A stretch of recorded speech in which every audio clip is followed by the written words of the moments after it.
I'll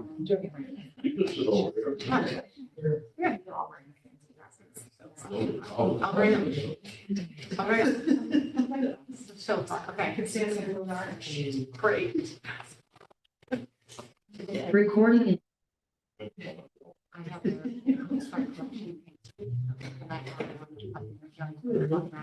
I'll have one. Okay, good evening, everybody, and welcome to the City of Kingston Planning Board meeting. Tonight is January 21st, 2025.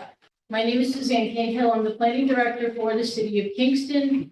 I just have a couple of very quick announcements before we start. If you do have a cell phone on you, I just ask that you please silence the cell phone so that it doesn't interrupt the meeting. If we do have an emergency, we ask that you please do not use the elevator. We ask that you use the stairs. If you need assistance, we will help you. Bathrooms are out through the council chambers and on the opposite side. Men's would be to the left and women's to the right. I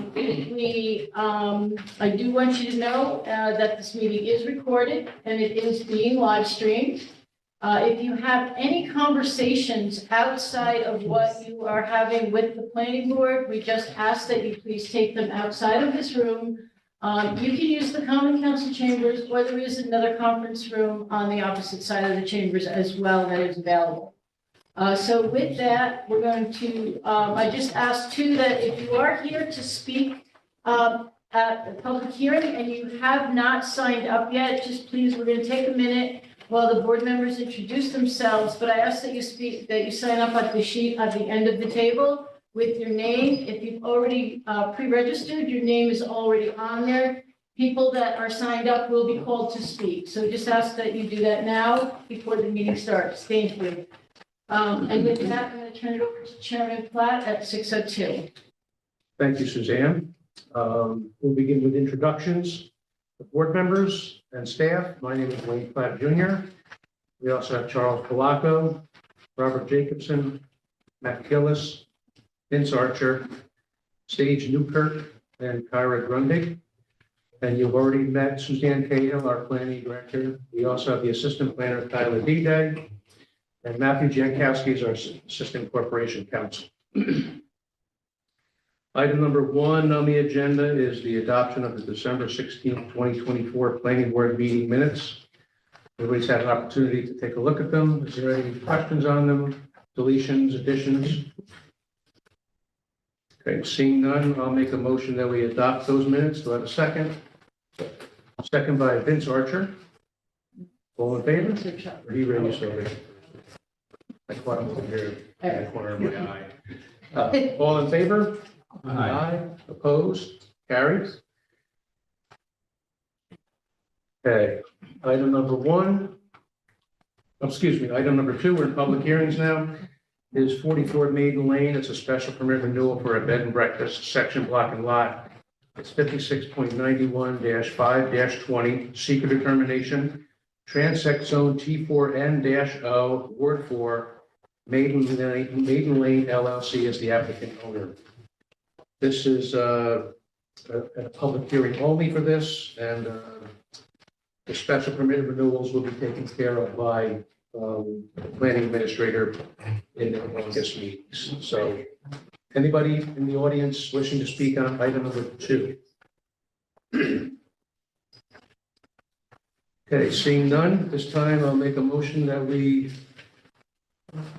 close the public hearing on item number 2. And a second. Second by Chuck Polacco. All in favor? Aye. Opposed? Carried.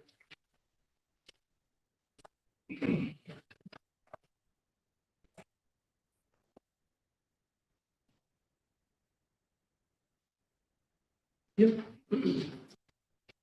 Okay, moving on to item number 3.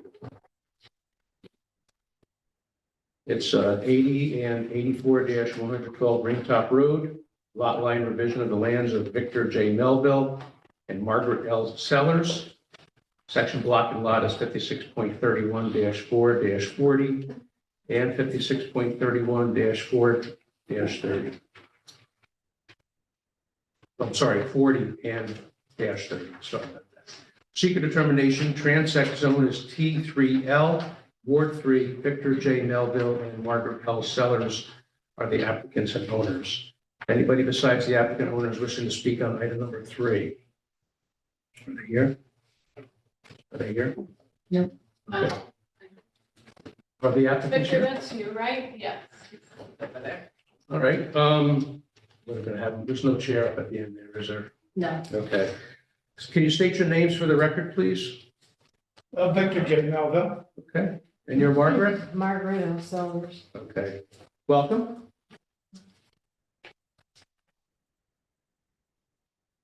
Okay, so do you want to tell us what your plans are here?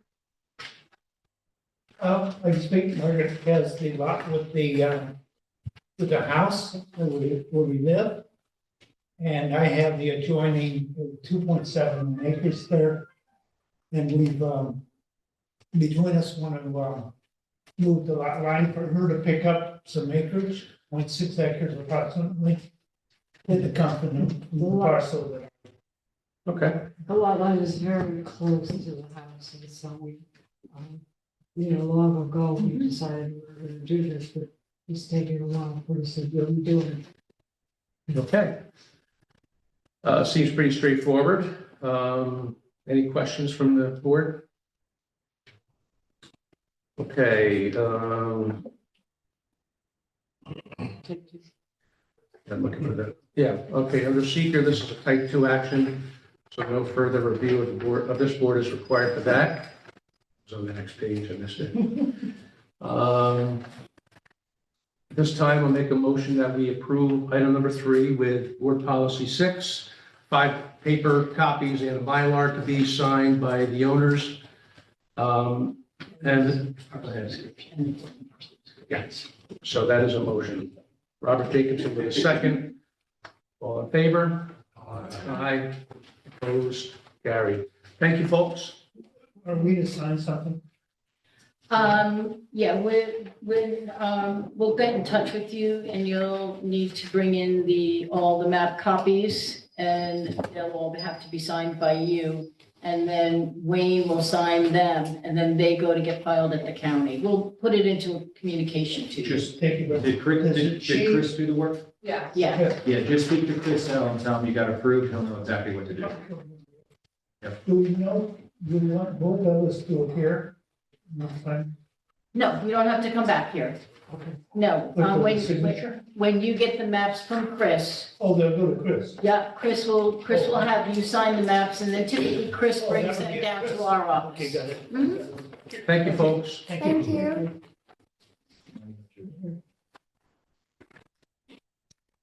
Okay, item number 4 is 140-150 Boulevard and 160 Boulevard in parentheses, formerly 66-92 Pettit Avenue. Site plan to construct 3 8-unit residential multiplexes with major waiver requests. Section block and lot is 56.40-2-4 and 6. Seeker determination, transect zone T3N, Ward 5, Park Ventures Corporation is the applicant owner. Is there anybody beside, well, we have a list of people who want to speak, Yeah. right? We're going to let everybody say first. Copy that.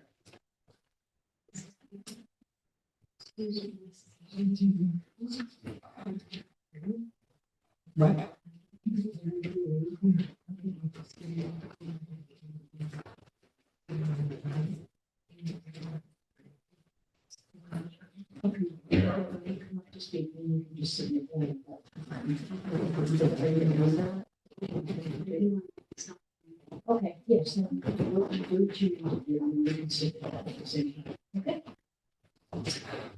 All right, so we have folks who want to speak about this item. We have a list of those individuals. Yes. Okay. First person is Lindsay Duval. Just go to the end. And you're from 12 Klingberg Avenue? Yeah, Okay. Welcome. thank you. The floor is yours. Thank you for hearing these comments. So I live at 12 Klingberg Avenue, just around the corner from this proposed development. And I'm in full support of this project. The information I've reviewed shows a thoughtful design to transform a vacant lot into much more productive use for our community. My husband and I bought our home over 6 years ago, and we're raising 2 young children here. We love this neighborhood. It's close to the elementary school, walkable to many businesses and restaurants. It's close to the rail trail. It connects with public transit routes, and it sits along the New Empire State Trail. It's the perfect place to develop new housing for our community. Diverse housing options in all neighborhoods make for a healthier community, and this project will include accessible, affordable, workforce, and market rate rental housing. Multifamily rental housing like this is desperately needed in Kingston, which has an extremely low vacancy rate. Rents and home prices have skyrocketed. Long-term residents are being pushed out of our community because they can't find places to live. The lack of housing also makes it difficult for businesses, schools, and other organizations to hire and keep employees. And unfortunately, the lack of housing, especially deeply affordable rental housing, has even forced some of our community members into homelessness. While I would love to see more affordable, deeply affordable rental housing developed in this neighborhood, I'm really pleased this project will include some affordable and workforce units as required by Kingston zoning code. I'm motivated to speak up in support of this development because I'm worried if I don't, people who want to exclude affordable multifamily rental homes in my neighborhood will try to stop it from being built. I want other families and households to not just have the chance to enjoy living here, but to really feel welcome here like we have. So I urge the planning board to move this project swiftly through the approval process so we can bring these desperately needed homes to our community as quickly as possible. Thank you. Thank you. Thank you. Okay, our next speaker is Margot Lordell. Did I pronounce that correctly? Hi. Thank you. And what's your address, ma'am? 16 North Wilbur Okay, Avenue. thank you. Hello everyone, my name is Margot Ordell. I'm a resident of Kingston, Ward 5, and a homeowner. I'm speaking today in support of the proposed development at 140, 150 Boulevard and 160 Boulevard. I love Kingston and its community, and it's frankly very tough to see so many neighbors living being in unstable housing situations or forced into homelessness. From elected officials, developers, housing advocates to tenants, it is universally agreed that one solution to the housing crisis is to increase the housing supply. The information I've reviewed shows, like our neighbor said, that it's a thoughtful design that's transforming a vacant lot into a much more productive use for our community. It will include accessible, affordable workforce and market rate rental housing with a smaller footprint compared to single-family housing. Single-family housing releases more carbon into the atmosphere and therefore contributes to the worsening of the climate catastrophe. This project will therefore play a part in a more equitable, accessible, and sustainable Kingston. Thank you. Thank you. So, Jen Hope Goldstein.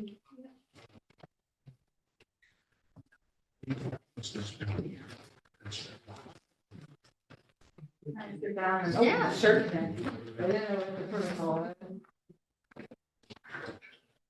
Hi, Hi. sorry, So, yeah, go ahead. Yeah, welcome. thank you. My name is Jenna Hope Goldstein. I'm here to speak in favor of this development. Kingston residents are facing unprecedented housing crisis that's pushing out longtime members of our community, making our city less safe, stable, and inclusive. Multi-family projects that include affordable housing requirements like 150 Boulevard are few and far between, and we desperately need more affordable housing developments like this.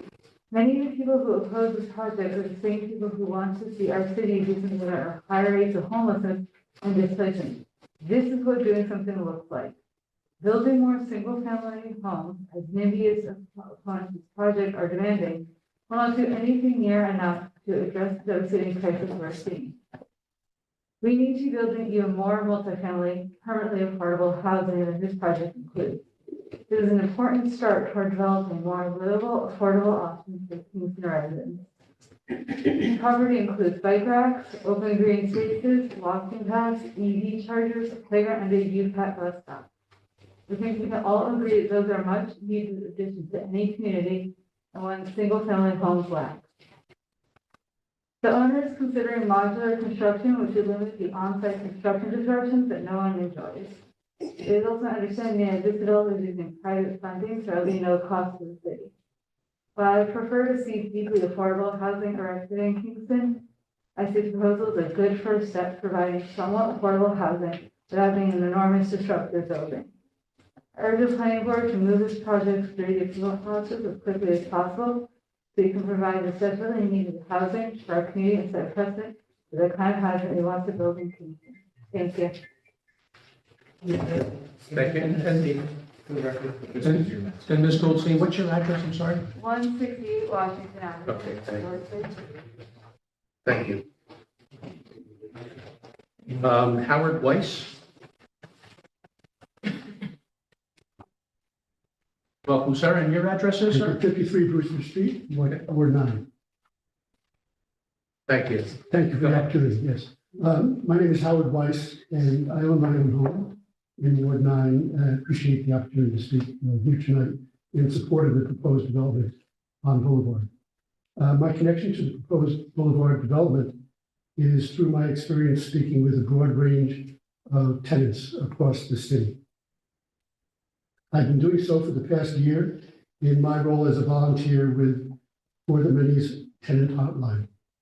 In these days, it is difficult to argue that we do not have a housing crisis, that we don't need more housing, that we don't need more affordable housing. We all know people who feel the impact of the crisis, whether they have trouble simply finding a place to live or finding a place they can afford to live in. The majority of people calling into the hotline are longtime Kingston residents who are or have been the workers who power our local businesses, schools, and organizations. The proposed project is just the sort of development needed to support Kingston residents who are struggling to find housing and who seek decent places to live that will allow them to stay in Kingston and continue to work in Kingston. We should welcome what the developers are doing with this project. Based upon public records, they have designed attractive housing consistent with the city's zoning code in a location that makes sense for new multifamily housing. The housing crisis has to be understood as an untenable situation for individuals and their families. We also can't lose sight of how important it is to keep Kingston a welcoming city for small businesses and a thriving, diverse population. I urge the planning board to approve this project without undue delay. The stakes are high for the city and for its residents. Thank you. Thank you, sir. Ben Perry?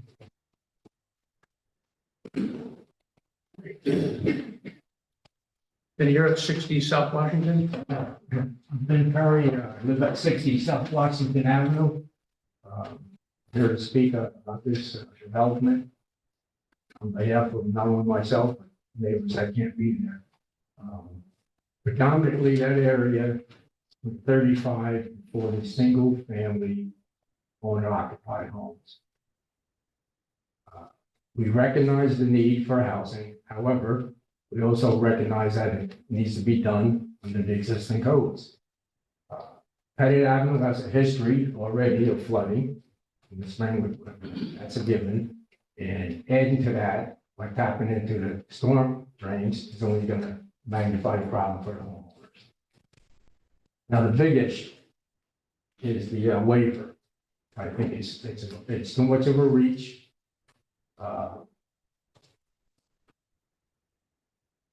And that's, for lack of a better term, this is being shoehorned into a small parcel, right? And I understand Mr. DeAngelis is going to look to maximize whatever he can, profit-wise. This is a business venture.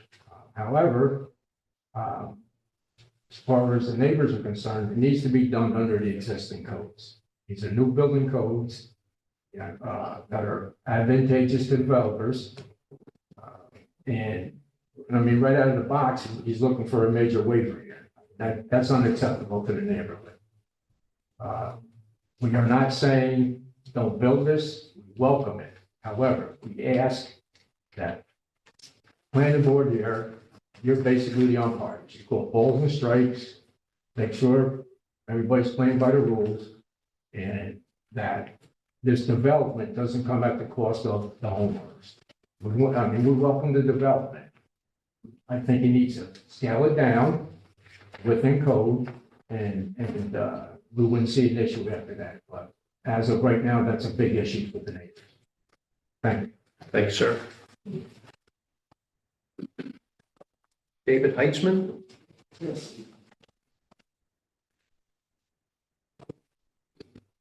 New Heightsman from 16 Claymore Avenue. I lived over my life. Me and my wife have lived at this residence for 45 years. Raised 2 daughters, paid our taxes, built on our home. My concern is this unit has 20, this building has 24 units. And supposedly only 20 parking spaces, that 3 of them are handicapped. We're assuming that, they're assuming that each unit is gonna have 1 driver, 1 car or less. My concerns are there's not enough parking. We may end up having parking on the end of Pettit Avenue and people walking through. And Pettit Avenue isn't a very wide street, first of all. And in the winter time, forget about it. There's no room for 2 cars to pass. If that should happen. And if you consider like even half of those units have 2 cars, you'd be short like 15 spaces apart. The other concern is the water runoff from what was Lawton Park, which is known to be all rock.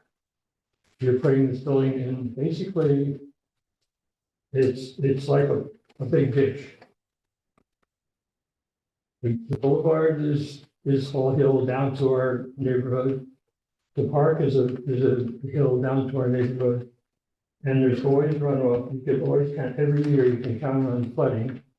We have in our backyard, there's backyards to our backyard backs to the neighbors who live on Pettit, who basically every spring they get a pond, and we used to call it Collier Pond. And that runoff would come around my property into my neighbor's houses on the corner and basically get like 3 foot of water. Which the fire department would have to go and come and pump it out. And also houses up on Pettit, on the east side, those basins have been flooded. So we're concerned about any water runoff. And I know a lot of properties now, when you have parking areas, they need a catch basin to catch any runoff, so there is no runoff off the parking. Well, you can fill that catch basin, and where does the water go from there? If it's on rock. In some cases, they connect to storm drains. We don't have storm drains. So you're gonna have basically something percolating under the ground. It could affect your foundations if you build, put a foundation, whatever your foundations are, unless you're planning on going right down to rock.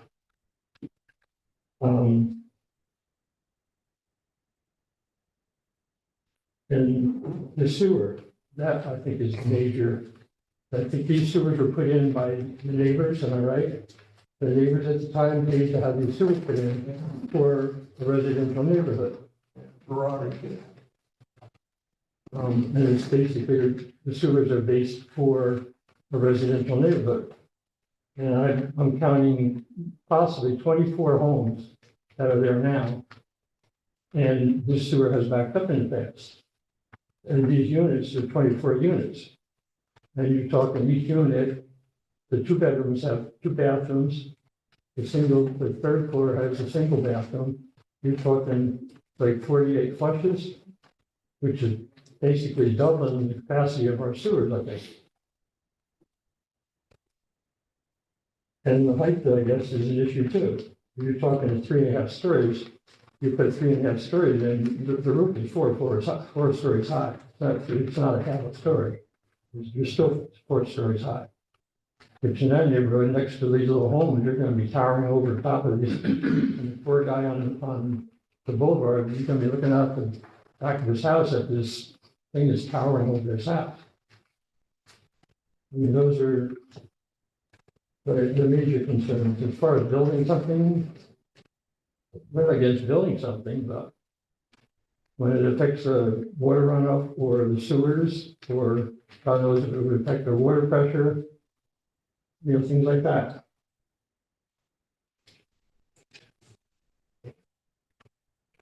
Okay.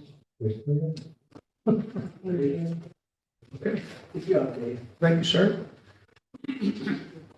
Thank you. Thank you. Elaine Skibicki, did I pronounce that correctly? Oh, good.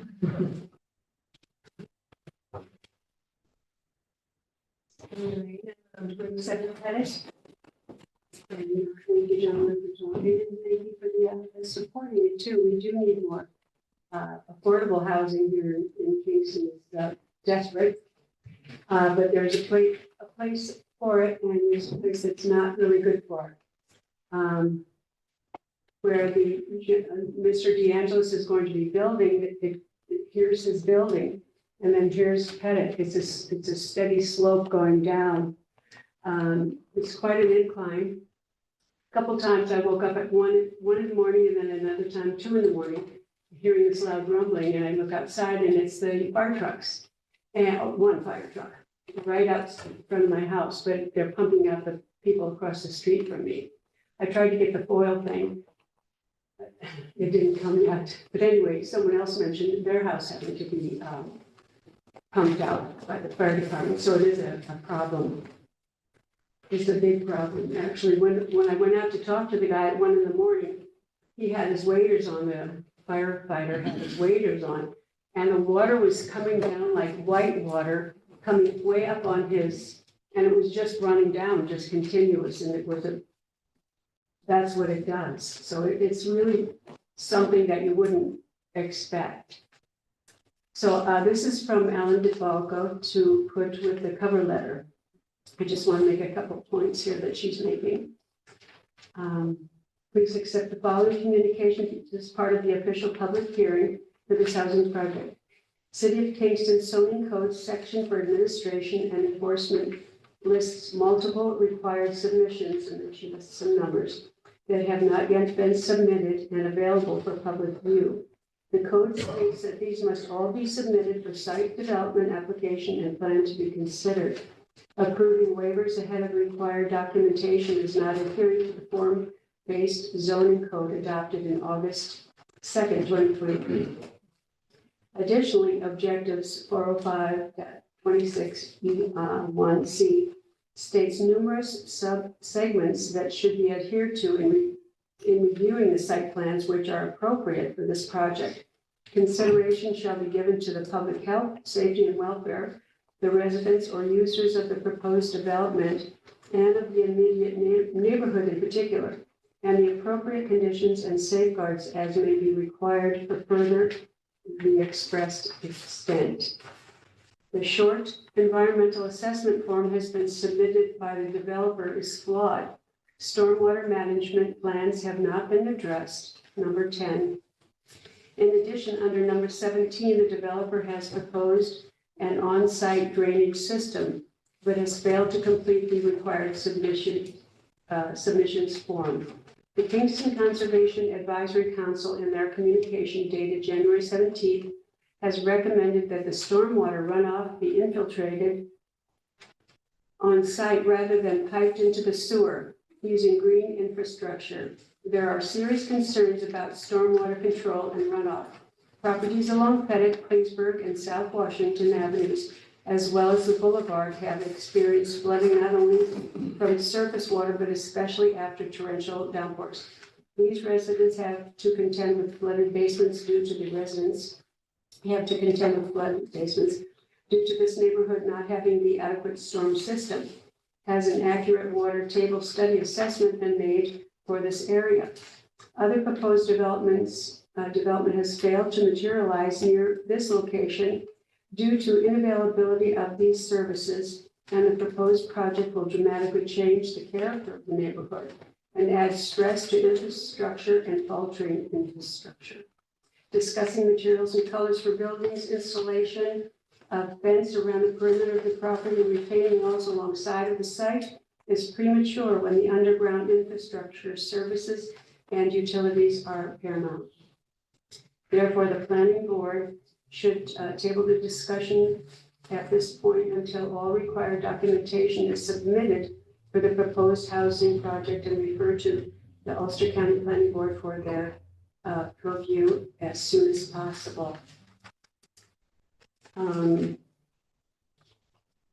Yeah, so that's probably enough said. I have two letters from two neighbors across the street, the Parkers, who work for the Kingston City Schools across the street, and neither one of them could make it. So I'm going to submit their letters. Is that okay? Okay. And we bless Mr. DeAngelis and his family and really hope for them to prosper. We are not opposing this man at all. It's just the circumstances around it. So thank you. Thank you. Thank you. That's all we have signed up. Is there anybody else? That is all that were signed up. Is there anyone else that is in the room that wishes to speak on this public hearing? I can mount today. Yeah. Okay. Is it okay? Yeah, Thank yes. you. Great. So my name is Hadass Lieberman. I'm sorry, what's your name again, sir? Hadass Lieberman. It's a hard one. How do you spell it? Hadas. Okay, and what's your address? 74 Condy Street. Okay. So I'm right off of Boulevard, and I just want to say that when we were lucky enough, my husband and I, to build our house 3 years ago, and some of the neighbors on South Wall didn't know that we were the homeowners because we were acting as the general contractors, and would come up to us and tell us, you know, those people that are building and the water and how it's going to flood their homes on South Wall. So a lot of this is sounding, unfortunately, like similar. So I just want to say, like, my house didn't flood anyone on South Wall, and hopefully, like, the same intention will happen with this development. I know that it's scary. I hear everyone's concerned, but I do just want to say that, like, we experience that as single family homeowners too. So, okay, but I came because I wanted to voice support for the housing project. The Kingston Forward Zoning Code that was passed in 2023 aimed to diversify housing options in Kingston and allow for housing growth, and that's exactly what this project that's going to be building 24 apartments is doing. As the wife of a small business owner and a member of the Kingston Waterfront Business Association, I've seen how the need for more housing in Kingston correlates with employee retention for small business. People are struggling to find housing, and the ripple effects impact our entire community. I look forward to the opportunities as well that it creates for subcontractors, having done it ourselves and hiring a lot of subs, both for the building process, but then also just for the grounds and facility maintenance that's going to come with the 24 apartment complex. So I am in favor, and I hope that you guys pass. Thank you. Is there anybody else? No. Keep the public hearing. Yes. Yeah, so we still haven't received all of the necessary submissions from the applicant on this particular item. So we are going to keep the public hearing open for now. So there will be more opportunity for public comment to be accepted. And we're going to keep that through the next meeting? Yes. Okay. Yes. All right. The applicants are here, and I think since the last time that they were in front of the board, they have submitted some visual simulations. So Joe, Kim, Qatar, do you guys want to we can pull them up and we can go through them? Sure.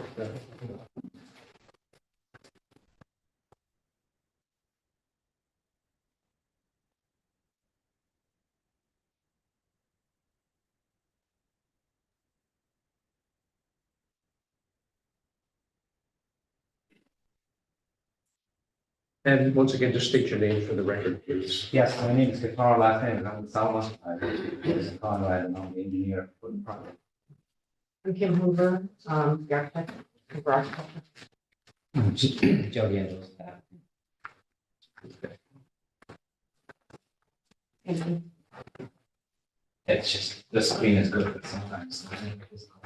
That's actually good because I'm having a tech. Yes. Thank you. Copy, look at that, exactly. Thank you.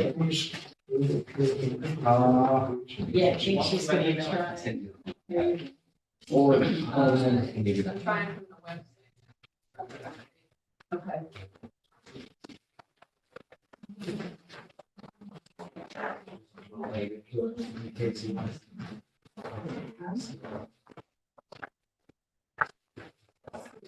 Qatar, are these the ones you submitted just today? Yeah, just they have Okay, all a, right. have a small. Okay, so we haven't had a chance to really go through these stuff. They're very similar to the previous ones. It's just that, I talk about lighting and stuff like that. Okay. Thank you. Also, I'm doing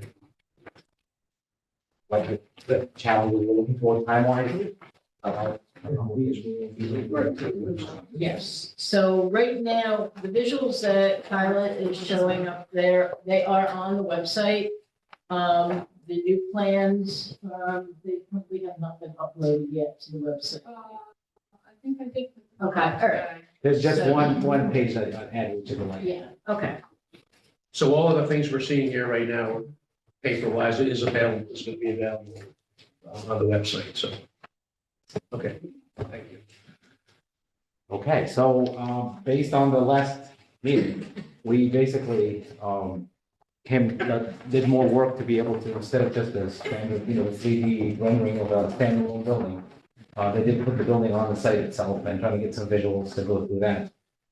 The study was done, in kind of like a two modes. One is the, daylight, and one was with the nighttime. I believe also the leaf was off because the actual picture that you took was without leaf, so, the screening was basically at minimum. Once like for that example, this is from the end of Fifth Avenue, looking into the project. That is this building here at the end next to the playground, the back of it. Yeah, page 2. That's 3, I'm sorry.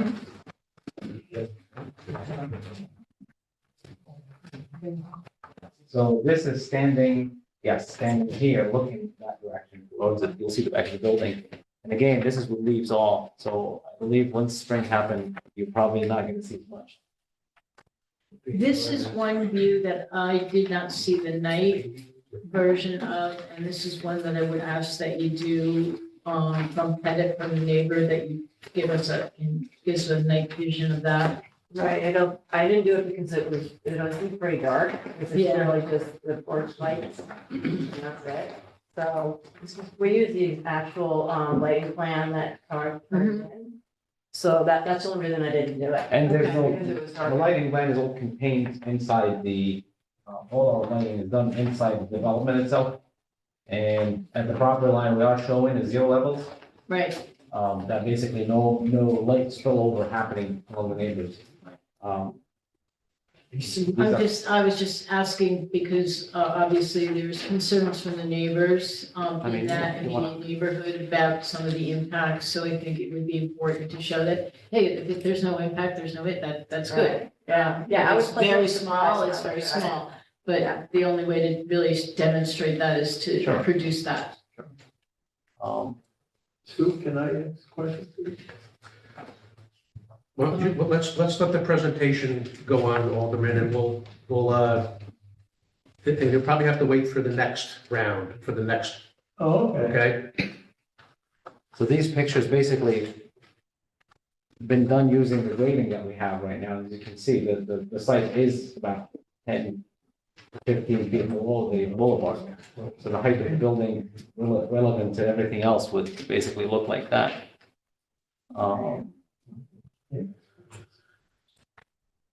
And we use the actual topo Yes. for it.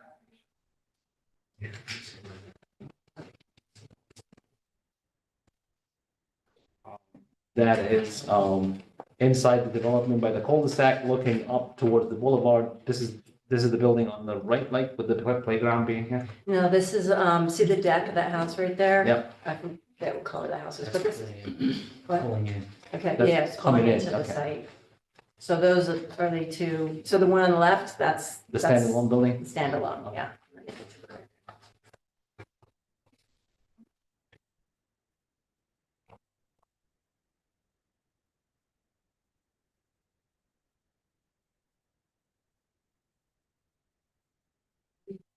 Just across the street.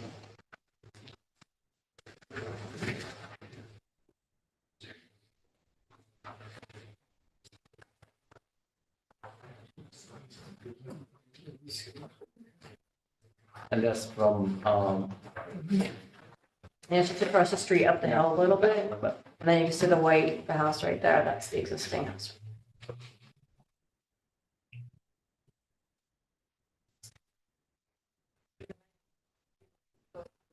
Well, and again, the print out, I try to group them together when it's the same picture. Day and night, I can probably do a PDF and email that just to make sure they're related. We could also put them on the website if you want.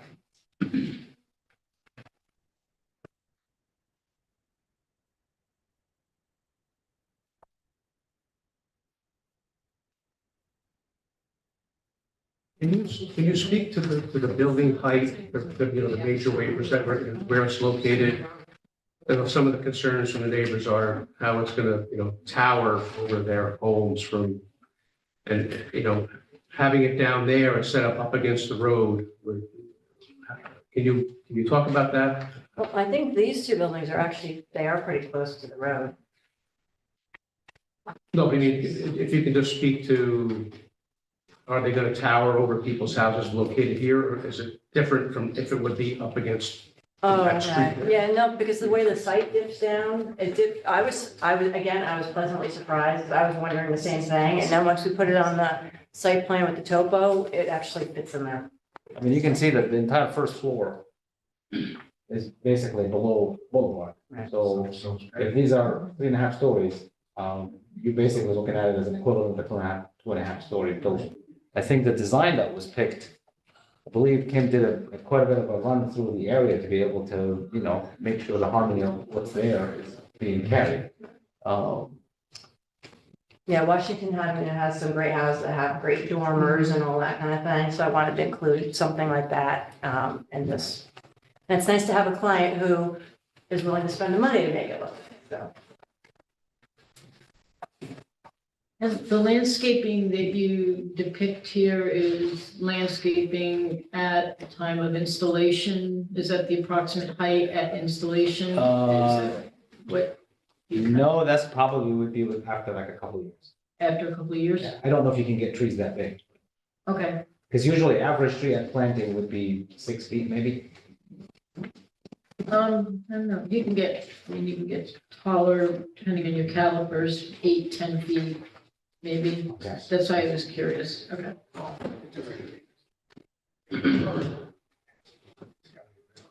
I mean, these here on the right probably would be close within a year or two.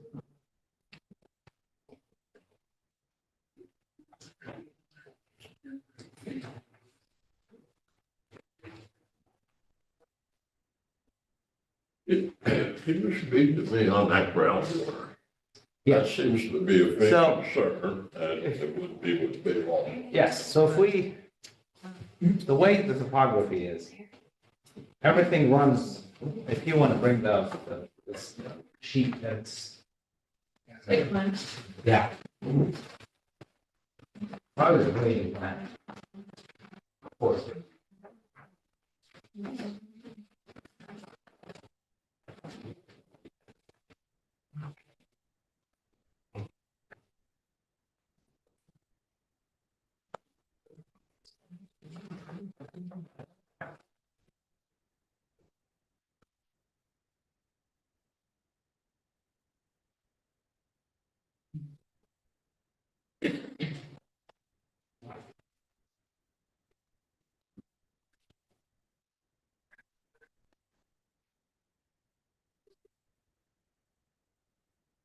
Yeah, even like that, before you, let's go back to the previous page. if you can.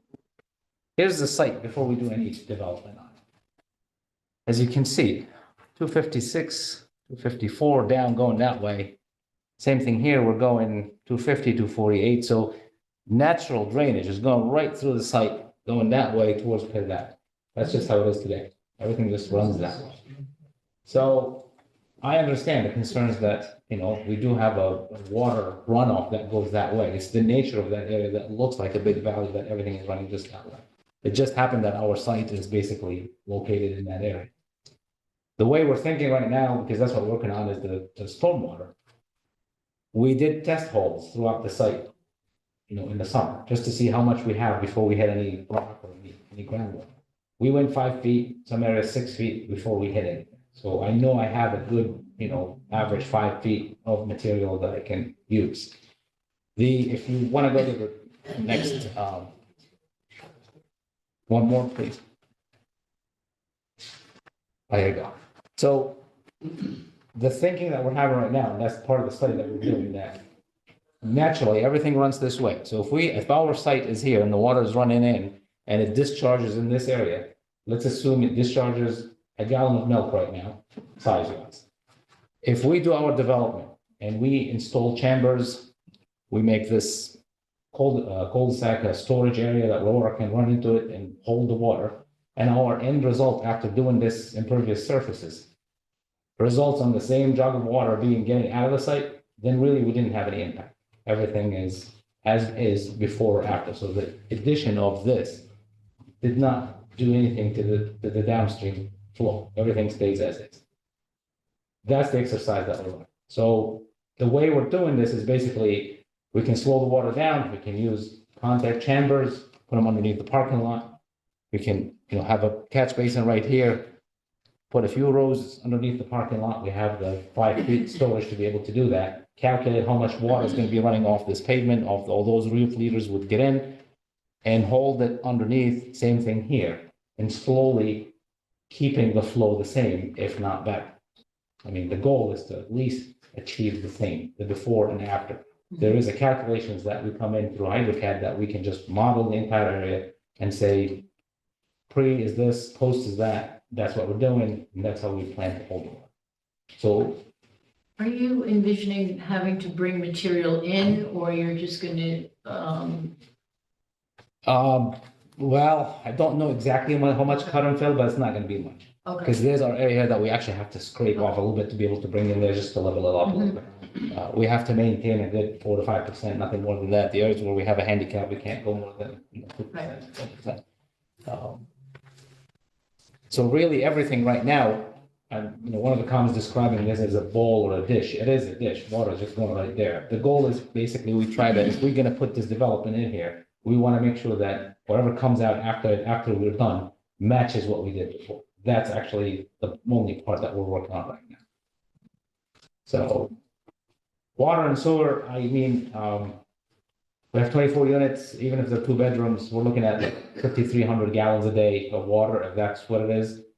Our plan was to contact the sewer department, see what the, sewer plant, how's their capacity, can they serve this or not? If they simply say, yes, this is something that we can handle, then that's basically gonna be the route we're taking. Parking, I thought the new code, encourages more towards, less parking, more bikes, more EV vehicles, more public transportation. So we reasonably have, 20 spots for 24 units, thinking that hopefully that will be, in line with what the code would require. But as far as depth and as far as rock, again, we did do tests and we dug a good 5 feet. And we didn't see, we did hit layers after that, but I know at least we're not just scraping the soil and we hit rock right there. Same question, Sue. Sure. Has there been any, looking back at times where there's been situations with water in the neighborhood in the past, is there a way to target what time of year? So that could be, if the testing was done in the summer, but let's say that they're having this issue at a different time of year, and that seems to be like, something that you could target? Is there a way to find that out? What's done in the summer had nothing to do with the flow. It was just to see, do we have soil? So it was just a backward going through and we picked a few points on site and we dug to see, can we get depth to be able to install that storage underneath them? Because if we don't have storage, we can't, where are we gonna go with the water? But as far as the flow itself and how is it flowing, I mean, there is a modeling where it's there's a 1-year storm, 5-year storm, 25 and 100, that could be running through. The issue is, it's really a long-term existing problem. Pettit Avenue has no structures on it as far as stormwater. There's no catch basin, there's nothing. Is there any way to come up with an idea of how to measure the amount of water it could potentially collect in that area or no? But that's that exercise. What we're gonna give is the number of the water leaving the site before the development and after the development. So you'll be able to measure That's that. the one that we're gonna get. But the idea for us, the exercise we have to go through is to try and make that number the same before and after. It's still gonna be a number leaving, which is leaving today. Yep. Further, suggestion of how to treat that lies with the city of Kingston. The city of Kingston wants to improve Pettit Avenue and put a drainage system. That would be great. What's your timeframe on completing that stormwater? study? This was the next thing. I know we kept the public hearing open. I'd like to skip a month. It's just that by the time we get to the meeting and the next submission, it's only like a couple of weeks. Right. But because we're also looking at the traffic, I mean, there's a few things that we're analyzing at the same time. Okay, So I'd like to come back in March with that information and have enough, I think okay, that the 'cause reason. I think like the traffic and the storm are two significant things Yes. that are kind of holding us from Yes, doing and, reform to the and, county. yes, and this is something that, it's not an easy, it's not, there's no Right. silver bullet for this thing. You have to Yeah. really try it and see how it works. It's gonna be something that, the reason we got to this point today is really to get this, to get the public input, to get your input, to see if we should keep going that way, what the Mhm. obstacles are, what's this, the owners. I mean, remember, we started with 4 buildings, we reduced it down to 3. So we are trying to look at it from a reasonable point of view. Is it buildable or not? Versus can we jam as much units as possible? So with the parking, you have EV charging? I added two You added- yes, two Okay. spots there. That is basically 10% of the parking. Mhm. So I did not see a specific percentage required. Okay,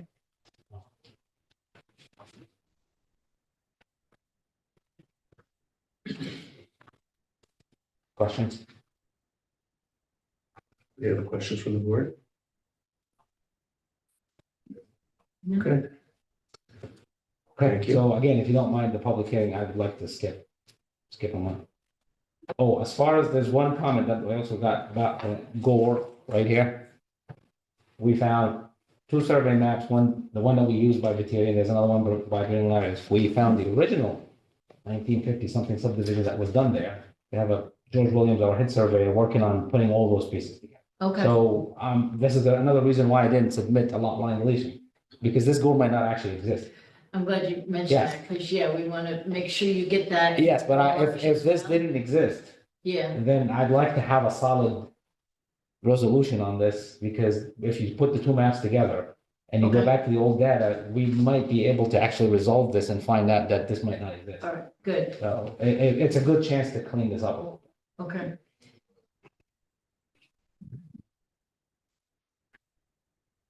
Okay? All right, Thank you. so we're gonna keep the public hearing open, and at this time, I'll make a motion that we table item number 4. Second on that, second by Robert Jacobson, all in favor? Aye. Opposed? Carried. You'll have an opportunity to speak, at whatever your question is, we'll bring that up at the next meeting. Okay? No, just to be clear for everyone, it sounds like it's gonna be tabled for the month of February and be on for March. Correct. Okay. And I would just also remind people that if you are submitting written comments, they are due the Friday before the meeting at 2:00 for written submissions. So they're skipping a month. We're gonna keep the public hearing open until March. March. Okay. Well, there's more information that's evolving out of this too, so there's gonna be more questions from the public. Okay, well, making sure that he. Yeah. Okay, all right, thank you, everybody.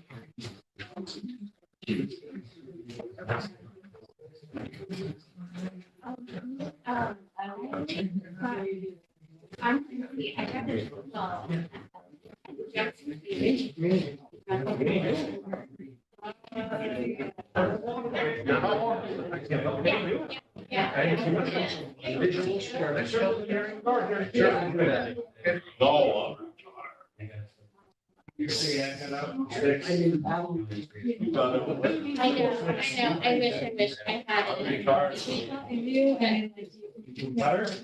Yeah.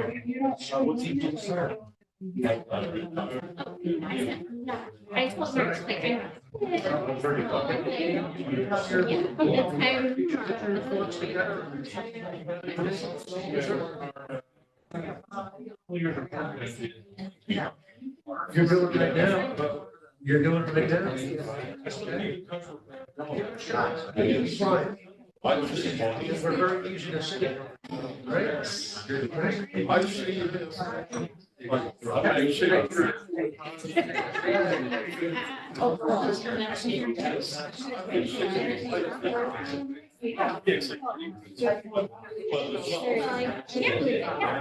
right, folks, we're gonna move on to the next item. We're in old business now. Item number 5 is 206 and 208 Flatbush Avenue. It's a site plan / subdivision for multifamily housing with major and minor waiver requests. Assembly. Okay.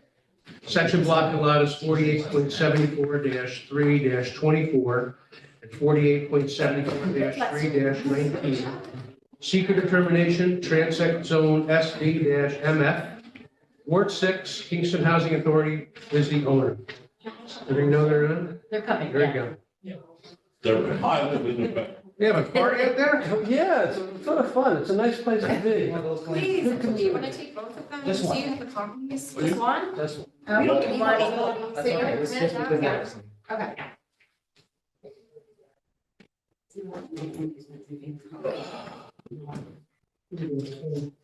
Oh, I gotta sign this. Okay.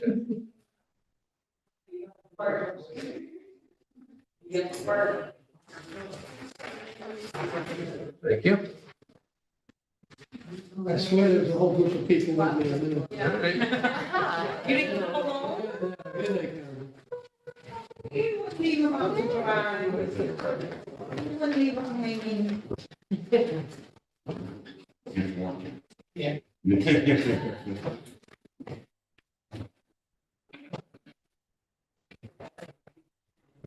All right, so we just announced you. You want to come on up and.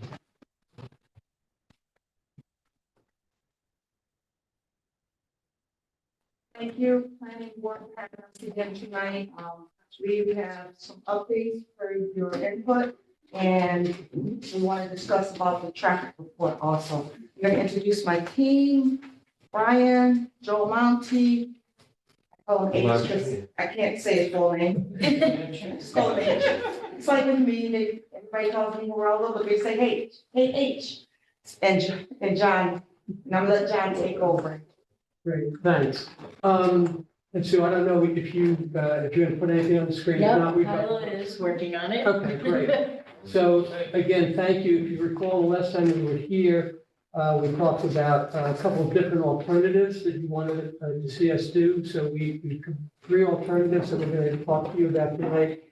We also have a traffic report that's in. It just came in, so I'm not sure if you've had any opportunity to take a look at it, and certainly we don't think your professionals have had a chance.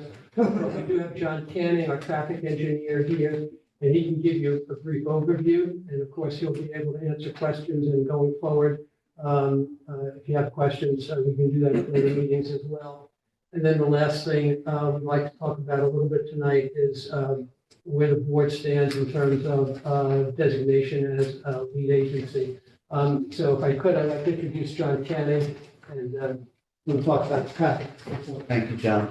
Good evening, everybody. Good evening. It's actually nice to be back in Kingston.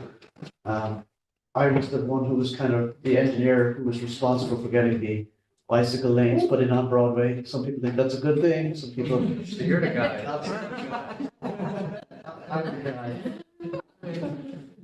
So my name is John Canning. I'm a traffic engineer. I'm a professional engineer licensed to practice in the state of New York, and I've got 30 plus years of traffic engineering experience. We were asked to study this project, which basically is redevelopment of the property. They're going to increase the number of units from 32 to approximately 80. They'll be age restricted, so older people kind of drive less, or they certainly drive less in the busier commuter hours because some of them don't have to go to work and they like to avoid the rush hour traffic. As part of the project, there's an existing two-way driveway that's at the intersection of Flatbush Avenue, and I can't remember the street opposite Farley, I think. And that driveway is two-way now. It's going to be made one-way away from the intersection. I'll talk about that a little bit. We did prepare a detailed traffic study. I know you only just got it, but I'll give you the highlights of it. It follows standard engineering practices. The project, because it's an incremental increase of about 50 units, because it's affordable, because it's age restricted, it's not projected to generate more than 20 peak hour traffic volumes at any specific intersection. People will be coming in at Penn Court and then going out to Colonial Drive, so you kind of divide and conquer a little bit. The intersection capacity analyses that we performed, and they're included in the study, indicate that delays won't increase by any more than a second. So it's really not a traffic capacity delay sort of thing. It's more a safety and access issue. We did look at the crash history for the intersection of Penn Court with Flatbush Avenue for the last 5 years. The standard is 3, but because it's a specific location, we extended it to 5 years. There were only 3 crashes in that 5-year period involving vehicles going into or out of Penn Court. 2 of them were coming out and 1 of them was going in. So by eliminating the outbound movement, you're eliminating the movement that had the more accidents. So technically it's a net benefit, although accidents are a random occurrence anyway. So, you know, I don't want to hang too high on the stars. We did look at the sight lines. I'm sure you're familiar with it. So basically, you come down a hill on, I think it's 32, Flatbush, then you make a right, and then it goes straight past the graveyard, and Farley and Penn Court intersect at the end of the bend. So if you're coming out of Penn Court, you've got to look back around the bend and up the hill, and the sight lines are not good at all. If you're turning into Penn Court, you have the benefit of being on the other side of the road, so you have a better view. And if you're coming down, Can you put it behind you on the screen if you want to? Sure, thank you. So this shows the view for somebody who's waiting, if they're waiting to turn and yielding to traffic that are coming down. It shows how far you can see. I know you can look through the porch because from street view you can see it. If you look through the porch, you have 265 feet to where a vehicle is here. If you look around the porch, it's 245 feet. And New York State DOT has stopping sight distance requirements for vehicles. Basically, it's based on the speed.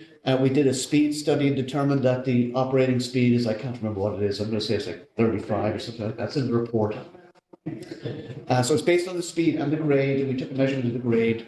And the 265 feet is about 10 feet more than the state's stopping sight distance requirements for vehicles coming down the hill. And then if you're making a right turn, you don't have to yield to anybody. You have the right of way. So basically, as long as the driveway is designed properly, you come down, you slow down.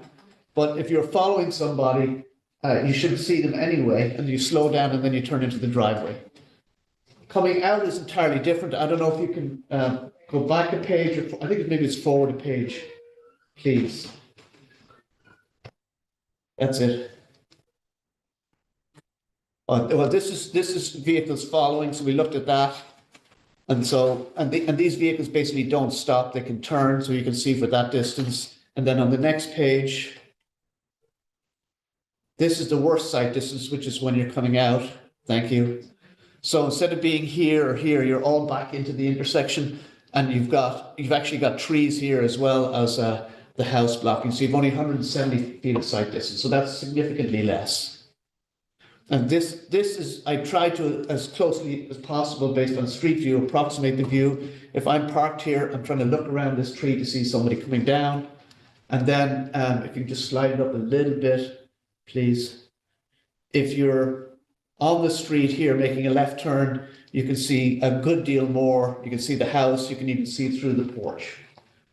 So the bottom line is, we looked at the accident history, and it hasn't got a big accident history. It was 3 accidents in 5 years. We're getting rid of the movement that contributed to 2 of them. We're keeping the movement that contributed to 1 accident in 5 years. We're eliminating the worst sight lines, and we're keeping the best sight lines, and the sight lines meet the minimum standard. I'd like to have better than the minimum standard, but it is the minimum standard. Our city engineer obviously has not had a chance to review this and weigh in and comment, but one question I would have, is it standard practice to really consider a sight line through a structure? I know it's a porch, but I mean, is that, I wouldn't think that that would be a standard practice to consider that as part of a sight line. I would think it would have to be clear and unobstructed. Well, it kind of is what it is, right? If I were, you know, if I had the ability to move the house, sure, I'd move the house. But we have 265 feet without the porch, 245 feet, 265 feet through the porch, 245 feet without the porch. And the 245 still meets the threshold. I think the threshold is 255, so it's right on the, let me just check.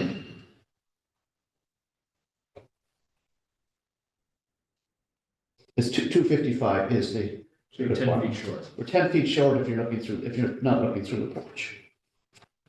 But I've got a question that assumes that capability of the driver coming out of there would be able to adjust to compensate for that bend and looking through the porch. So it's a good question. Good question. Since the senior citizen. Yep. That you're gonna have people driving that. Yep. So that's a good point. Two things on that. We are eliminating the movement coming out. Right. So that's the worst movement. We're getting rid of that. So ostensibly, that's a good thing. The stopping sight distance is based on the 90th percentile perception reaction time. Basically, so 90% of the population can see what's happening and respond to it within 2.5 seconds. So it kind of covers most drivers. You're gonna come through Colonial Gardens on the output side?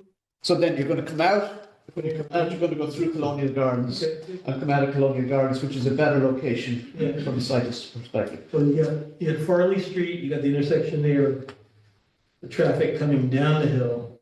And I think they travel more than 35 miles an hour, but I know the speed limit is 30.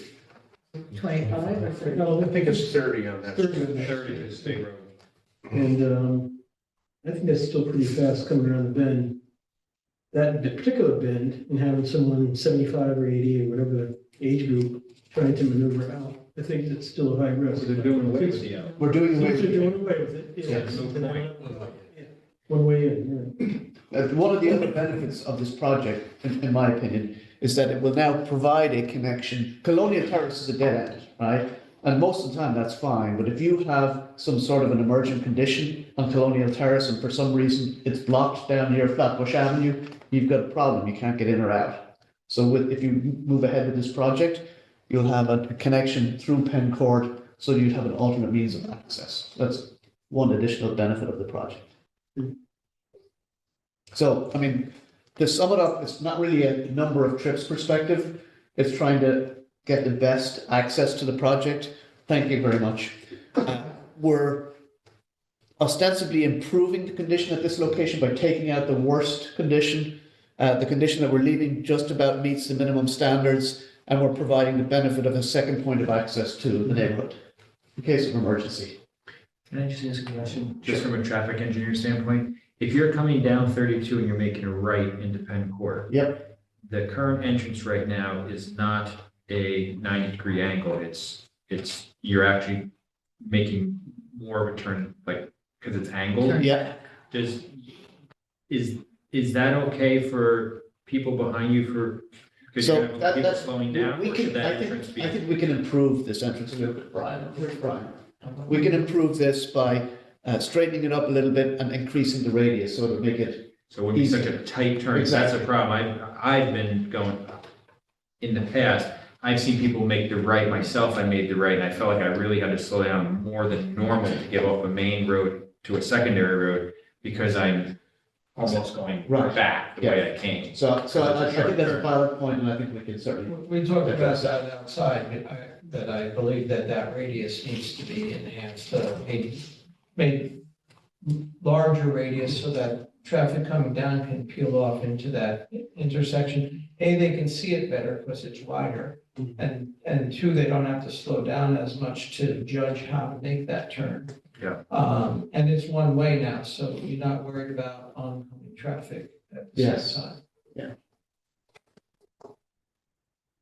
So that, in a nutshell, is the traffic study. I look forward to any comments that your engineer may have, and if you have any other questions, I'd be more than happy to. Thank you. Thank you. Thanks, John. Again, just if you recall, last time we were here, we talked about the proposal actually that you have in front of you, which is a proposal for an 80-unit development, 4 stories. And then we made an adjustment at the end of that, close to the single-family house, where we did a little setback on the 4th floor. And what you didn't see the last time around, what you're going to see now, is that there were windows along some sides. We talked about that, and you didn't see that in the elevation. So we're going to show you that. And then what we thought that you were looking for is a couple of alternatives to that. So we're going to show you the 4-story that we originally proposed, now with the windows. Then we're going to show you what we're calling a 4-story, 3-story, which will be around 75 units instead of 80 units. And then we're going to show you a 4-story, 3-story, 2-story, okay, stepping down towards the single-family house. And that's also 74, 75 units. I'm not sure if you could. And those three alternatives will have the same views, coming up those? Same exact use. Okay. Yeah. All right, so if we go forward, I don't know which one we're looking at the moment. Can we? This is option 1. Option 1, okay, so this is the one we saw last time before with the three-story step back here. So this is all 4 3-story step back. Now, before I continue, all of the options have the same building footprint. But the only thing that changes is the step back location, and the amount of units. So this is the updated version with the windows on the ends. We can flip through this. I want to show you the next ones. I think I'm gonna close out the site plan because I think it's. It's a large file. Yeah, it's too large, I can't. Okay. So everything else. Windows, yeah. Yeah, windows, yeah. Still seems very Well, that looks slow. nicer. Yeah, it opens up a little bit. And the way the window is located, it's right by the dining area on one side, and on the other side of the apartment, it's the entry. So when we get to the SD, set, you can see where that window looks out. Yeah, and then same thing on the other side.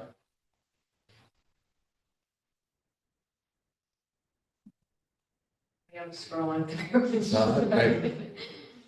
Gives us more time to look at it. We see the lovely windows. He is the I'm doing better right now. This is why I'm here to show you, so take your time. Yeah, thank you.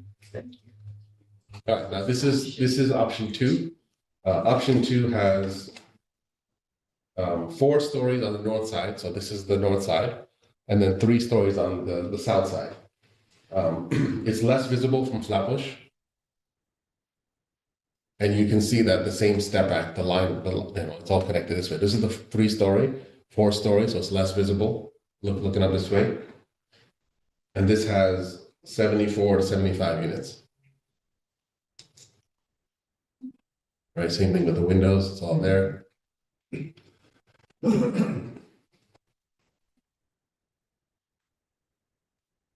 It doesn't change it changes the unit count, but does it change the bedroom count? Like, does it? All I know of they were them are still 1, yep, there's still 1 bedrooms, yep. And the section of the new building facing Colonial Gardens is 3, so this side where you can see the other render. I think it's the one before, number 4. Yeah, so this is all facing Colonial, and this is all three, and you can see the step there.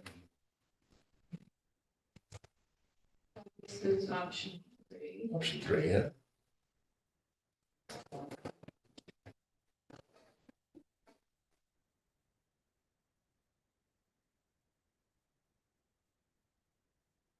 Option 3 has 4 on the north side, 4 a little bit on the 4 on the other side, and then it steps down from 3 stories to 2 story. So it's an even further change in the building. The only, I think the drawback for this is that it sort of looks incomplete from this setting, from this view. It looks sort of step back. It would have 3 different levels. So it's kind of inconvenient for solar. And then modifying it would reduce the height, which will also reduce the number of units by at least 5. With the job of each roof, could have created a nice dam or a snow buildup situation on each of the lower roofs. Which one, the last one? The last one? I think I prefer this one. I think it's a nice, it kind of does step up. To me, that I think is the most complimentary to the street. Yeah, but I think, when you look at the street view, though, you have all different jogs in the building, it's not consistent.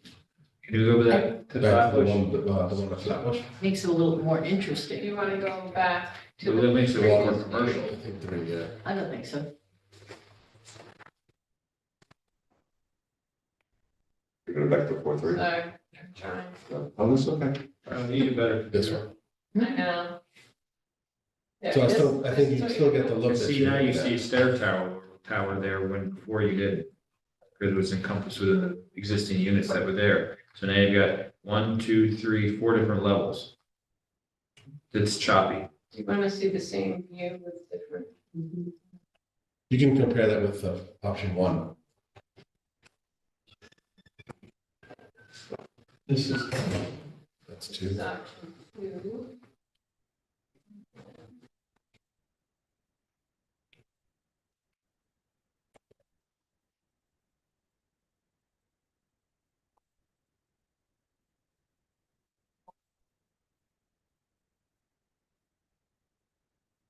This one, we're only losing the two units, still stepping it, but you lose the 2 units, and it looks the same, looks a little bit better, a little more built out. It's really not a unit count issue at this point between the 3 of them. It's really, your reaction as board members and the impact, I don't know that the 4-3-2 really gets you that much more. And I see both sides. This looks more built out. And again, we won't do this to you, but Geralda, if you give her an hour, she can talk to you about affordable housing and how you get more 5 units is a big deal. He's being generous. Because it goes from like 80 units to 75 units to 70 units. Right. You're losing 10 valuable units, or even 5 valuable units. 2 is with the windows. We've got our homeless pick count coming up this weekend. And I can imagine how many people we're gonna come across that The need original. housing with families. I just read a story in. Oh, you mean the original from last meeting? Families having to The original separate windows was Oh, the yeah. first slide. because This is option 1. they can't afford to find affordable housing. That's option 1? This is option 1. Yeah, that's last time, right? Another benefit for this is that it's all electric, right? You have a full entire roof unobstructed with solar. You have more square footage on this one, the step back. Rather than option 3, you have less square footage, and if you break the solar, I don't know, that's gonna be up to the. We just have less panels. Less panels, or, if you break it You're up. putting solar on the roof? Yes. Is that what you're Yeah. intending to do? Yeah. Oh, yes. We're gonna put it right on top of the roof, so you won't see it, won't be on top of it, Charles. So you have a parapet, right? So you wouldn't see it. No. Right, that's right. Side by side. I'm gonna have to come in. And that's HVAC, what about HVAC units on the roof too? The only condenser you would have is a small one, which would be associated with the hallways. And each of the units, if you recall, we have separate heat pumps in each of the units. Right. And so it would only be the hallway and would be placed by the elevator machine rooms. So when we look at these renderings that are at every window, there's gonna be like a, Yeah, they're also there. So the renderings have a louver underneath those where the units are. okay, The location and size of the louver might vary a little bit when we, get to that, but that's where they're gonna be placed, right underneath the window. Kingston has a very restrictive code, code now. So that would fit it. How many units are in that? 75, I believe, right? 80. Oh, 80 and Option one is 75 and 2 and 3. because you're Yes. taking that 75 level or right 70. there off. Option not- three. It's like 74, 73, 75, the option. Not settled. And each one of these options works for Yes. Yes. Obviously, we'd like the more the merrier, but yes, we can live with any of the three. Big It's all the ones that Yeah. Compromise if you guys are still worried about stepping down. I'm the one that's getting emails asking for help in finding housing. And I get at least 5 a week. From section 8 to just a unit. Do you see any other Got an issue with retired? I mean, we're not looking for a consensus tonight on option Well, one, I two, or think, three. I We're think looking you for need to give direction. them direction, Yeah. yeah. I don't like the last option. The board needs to- Where it's still low, and I'm hearing on this end, we're not really thrilled with that, so I think that's one that I personally could take off the table. That's number 3. Option 3, is that go for everybody? Am I hearing It's you? weird, yeah, it's just, to me, aesthetically, it's weird that the stairs are higher than the buildings on both sides. It just seems, I agree. it seems like an odd layout. To that end, Which, this? Two. from. Yep. From all renderings on all views with option 2. Yeah. So just your concern, Sage, with 3 is that, Aesthetics from Flatbush when you look at it. The stairs look very high in comparison to the one that's on the end. It looks like just a blank, it looks like an odd blank. It's like a stairwell. This is Like for- gray. this is one, One. and now well, I this mean, is that's a two. material choice too. That's 2. Fireplace, or like, it's just like a Yeah. weird, aesthetically, it just looks odd, but it seems out of Three look place. like then? 3 looked like. And short of moving the staircase, you know what I mean, like. this, Yeah, no, That. So this is That's- 3, This is 3. ready? Yeah. 2, this is gonna be 2. Nothing's happening, Kyla. All right. We're clicking. It just- No, it's moving. This You gotta see there, girls. This is 1. So 1. I feel like an eye doctor. 2. Does this look better or does this look better? All right, ready? 3. can't see it. Can you So like 2 steps it, 2 gets it down there, I Back to think. 1. I'm looking 3, because 2, you're gonna see a solar. You won't see no, it's not. 3 to 1. There's That's not 3, much right? difference from- That's 1. That's 1. That's 1. That's 1. So that's the highest. Yeah. 1 is the highest. Oh, you're saying you'll be able to see the solar as you're coming down, even if it's flat on the roof. Because you're gonna be looking down. 2. The You want me to lower, go to the two? lower it gets. The lower it gets, the more you see. This is 2. 2. So you're gonna see the stairwells sticking up, see the gray? Where they were. So the stairwell sticking up, are bulkheads that are access the roof. We have 3 of them going higher than the roof. We don't have to have all of them for access. You want to The middle one can go down at least. I think it's that very end. Yeah, that'll depend on how we I like option. set back. Option 1 is This there. one, Matt, or the next? Yes, that view. Hold on, let me get. It does seem like a option. An eye exam? This is 2. And this is 1. So there's 3 sets of stairs. One in the middle, one at one end. If you access to the roof, you go from the middle. What's number 3? And the one at the end, you come down, then you still have access to the roof. You still see the. You still will see it. Some, Right. you still see it. All The height at That's least. the least favorite. And can we do 2 and then 1 from this view? Yeah, that's 3. Here comes 2. Like, you can also see the access door with the roof and everything.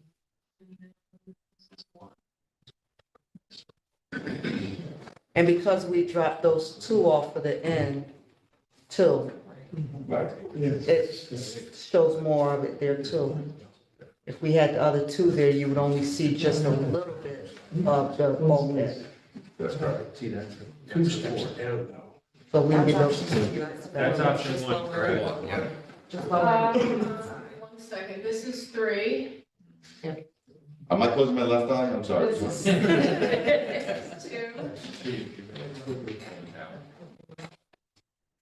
And this is 1. Yeah, I'm leaning back to 1. I like 1. Because I'm afraid if you go down, you're gonna start looking at the roof on 32. You're gonna see all mechanicals and solar stuff on the roof. See from inside. Coming down the hill. I don't feel that the loss of 5 units is worth the potential looking at a roof. Mhm. I'd rather give the 5 units and keep the roof from out of view. This is 3. So, Rob, you're talking about coming down Flatbush, Yeah, coming down hill, because if you're lower in the building, you're exposed to seeing the top. yeah, because your parapet and everything. comes There down. it is. You can see it from, so this is number 1. This is number 2. This is number The 3. jog on 1 looks nice. In the corner, step back from 1. Yeah. That's what I said, yeah, no. I don't know, it looks like. And the solar is going on top of which building? All the roofs you can, yes. So is it the entire building roof is going to be covered? I mean, could you put the solar on the 4-story other end? You go back to. We could do a calculation, but we anticipated going forward. Right. Yeah, we can do less. We can do less, sure. We wanted to do the whole. Yeah, we can do less. It's not from up to Just the- do Rob. Right, it's a low calculation. Wait, it's getting there. Yeah, This view? right now you see windows. And you can't really see the roof because of parapet. If you drop it, whole story. Now you're gonna see canopies, To the windows. and if you drop even more, it's a guarantee. I'd rather have more units. Is that view 2?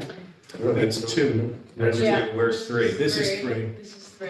Is it the same amount of waivers?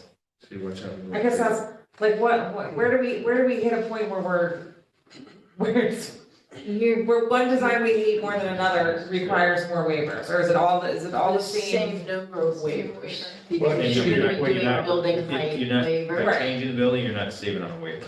Right, So Yeah. if it's you're doing just the waiver, aesthetically for the neighbor. Right. Yeah, I mean, I think that was the concern from the beginning, was the adjacent property owner Right. has a single-family house, and the The lower end, proximity right, of that to the roof line, home yeah. to the structure, to the 4-story structure was a concern. Right. That That's would be what we dropped. overwhelming. but that's when we Right. dropped it down. Right. Then we didn't Right. like the blank look, so they put the windows Right. in, which softened it. So the only thing I would caution about this view is that you're also much higher than you would be in a car.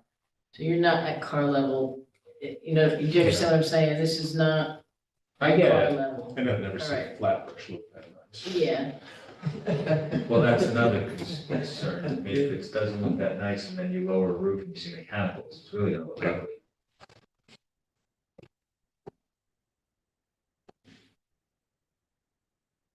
Oh, there's no problem. Can I see number 3 again on this view? 3, This is number 1. this is number 3. There you go. See those things. And can you toggle back to 1, please?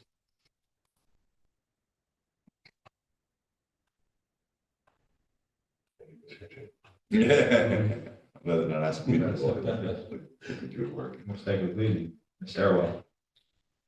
Yeah, I'm leaning towards one.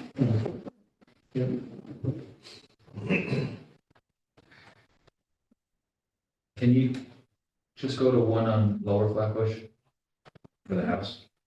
The new windows?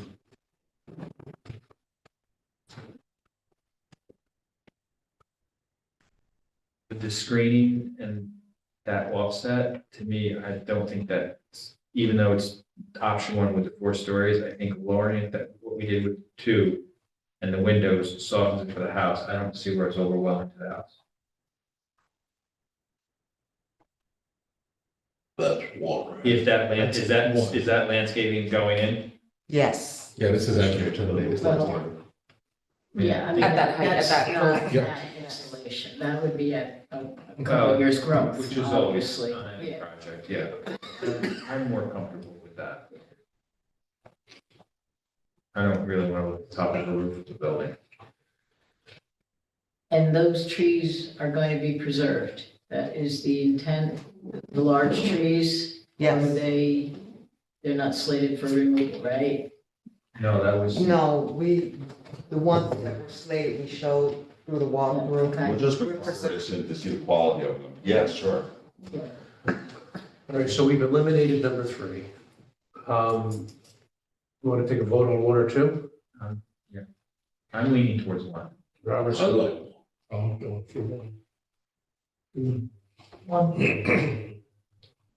One.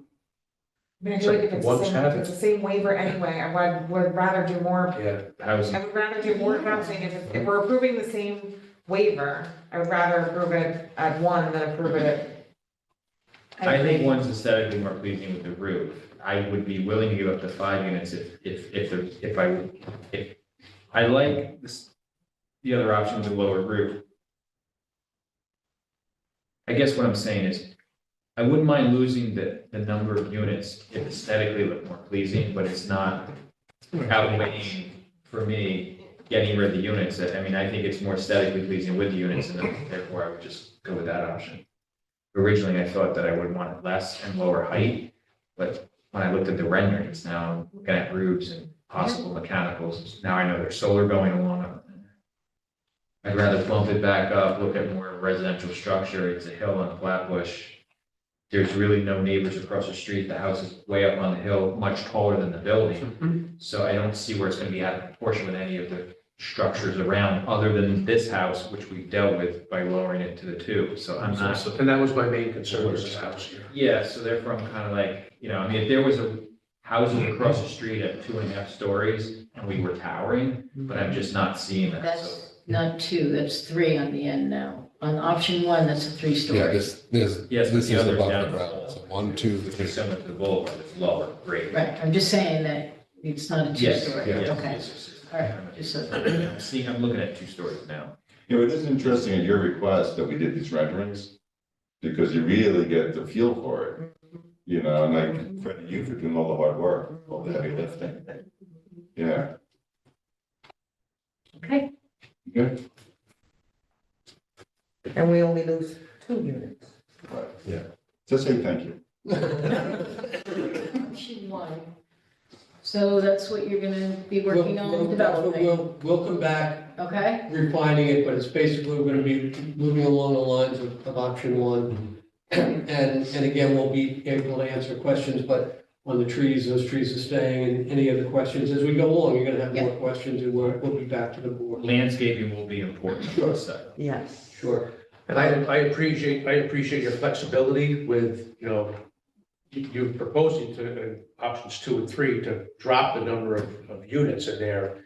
And that shows some flexibility on your side, and I appreciate that. And we appreciate the fact that you're sensing, what do we need to do to make it work? Like, if this was gonna be a real problem, we would tell you. It turns out that it's not, and we appreciate your sensitivity to that. I guess the last thing that we'd say, and we don't want to make the meeting longer than it is, but in terms of the definition, the designation as lead agency. We have a resolution. We have a resolution? Sorry, Mr. Chairman. Right. No, Interfere. So before we go to the resolution, were there any other items, I mean, that there's a subdivision in that? We do want to, just make sure that you are getting your subdivision application. It's basically to revise the lot lines. Yes. We need that to get in because that's gonna require a public hearing, and the subdivision map needs to be just a separate subdivision map without any of the site plan information on it, just a straight, Just subdivision. lot map and, okay? Got it. So It's we'd actually like that to come in fairly soon. It's actually an unsubdivision, because there's two going to one. Right, it's like a lot line revision, basically, 'cause you're moving a lot line. But you're also, are they moving the line closer to Flatbush, the gain space? Yeah, yes, they're, They're leading the line, but also gain. right. Are they gaining where the wall is? Is that lot line changing? Are they gaining what? Is the lot line changing where the wall is? The lot line right now goes right through the. It goes right through the buildings. parking area right So it's now. just being eliminated completely. So the entire property will be one piece. instead of Correct, two. but I'm saying is the lot line going closer to the current, Going closer to the Colonial Gardens yes. project site, It yes. Yes, There's not gonna be a lot line. Are you combining the whole, he's saying he's combining the whole, Like colonial, regular colonial, and this is gonna be one? Okay. oh, you're not making two property, you're gonna make one parcel, or one large parcel? Yeah. did you Oh, okay. run that past your council with regarding the funding and mortgages? Might want to do that. It's not for me to say. I believe they checked it with the funding source that would be acceptable to be on one property. Because that was. Yeah, it's gonna be one financing package, so one parcel is fine. Okay. Oh, okay. Yeah, no, because otherwise, Yeah. now, once you put it all together, One financing package, one more. and then if you do something in the other project, you're in second or third position, Right. so that kind of affects you between the two. Yeah, no, we're Complexes. good on that, thank you. Yep. Okay. But one of the reasons we need to get that in is because it's part of the secret, we want to include that in the secret review. So without that, we're kind of in a holding pattern. Okay. Okay? Thank you. Any other questions? Great. I have before me a resolution. Resolution of the City of Kingston Planning Board with regard to designation of lead agency for number 206 and 208 Flatbush Avenue. Section block and lot is 48.74-3-24 and 48.74-3-19 in the secret process under 6 NYC RR Part 617. Whereas Kingston Housing Authority, the applicant, has submitted a completed Part 1 of the full environmental assessment form to the City of Kingston Planning Board, proposing to demolish 32 existing studio units on the annex site and construct a new 4-story building with 82 one-bedroom units. Are we going to change that number? Is that now 80? No, it's 80. So that'd be at 80 one-bedroom units. That configuration stays the same, right? With associated parking and site improvements under a site plan review, and revise a property line under a subdivision process, which is the action. And whereas the project is located at 206 and 208 Flatbush Avenue, Kingston, New York, section block and lot 48.74-3-24 and 48.74-3-19. And whereas although the application is considered unlisted action under 6 NYC RR Part 617, which is a New York State DEC seeker, the applicants and the City of Kingston agree that a coordinated review is in the best interest of the comprehensive project review due to the number of involved and interested agencies. And whereas the designation of a lead agency and a determination of the significance of the action on the environment must be made in order to comply with the New York State Environmental Conservation Law, which is the SEQR Act, and the regulations promulgated thereunder. in parentheses, the regulations by the New York Department of Environmental Conservation. And whereas the planning board by resolution adopted on November 18th, 2024, declared intent to seek lead agency and directed planning staff to circulate the request to all involved and interested agencies. And whereas on November 21st, 2024, notice was mailed to all identified involved and interested agencies as provided by the applicant and planning staff with no objections were received from involved agencies with regard to the establishment of lead agency for the review of the action, and the 30-day time period has expired. Now, therefore, be it resolved by the City of Kingston Planning Board as follows. Section 1, that pursuant to 6 NYCRR Part 617, the City of Kingston Planning Board hereby affirms its role as lead agency in the seeker environmental review of the action as described above. Section 2, that all identified involved agencies will be notified of the Kingston Planning Board decisions as lead agency. And Section 3, that this resolution shall take effect immediately. It's time to make a motion that we adopt this resolution. Do I have a second on that? Second by Matt Gillis. All in favor? Wayne Platt is a yes. Charles Palaco Is a yes. Robert Jacobson. Yes. Matt Gillis. Yes. Vince Archer. Yes. That is carried. Thank you, thank you, thank you. Thank you. And table. Yes. At this time, I'll make a motion that we table item number 5. Second on that. Matt Gillis with a second there as well. All in favor? Aye. Opposed? Carried. What, that 6 NYRCC still pops?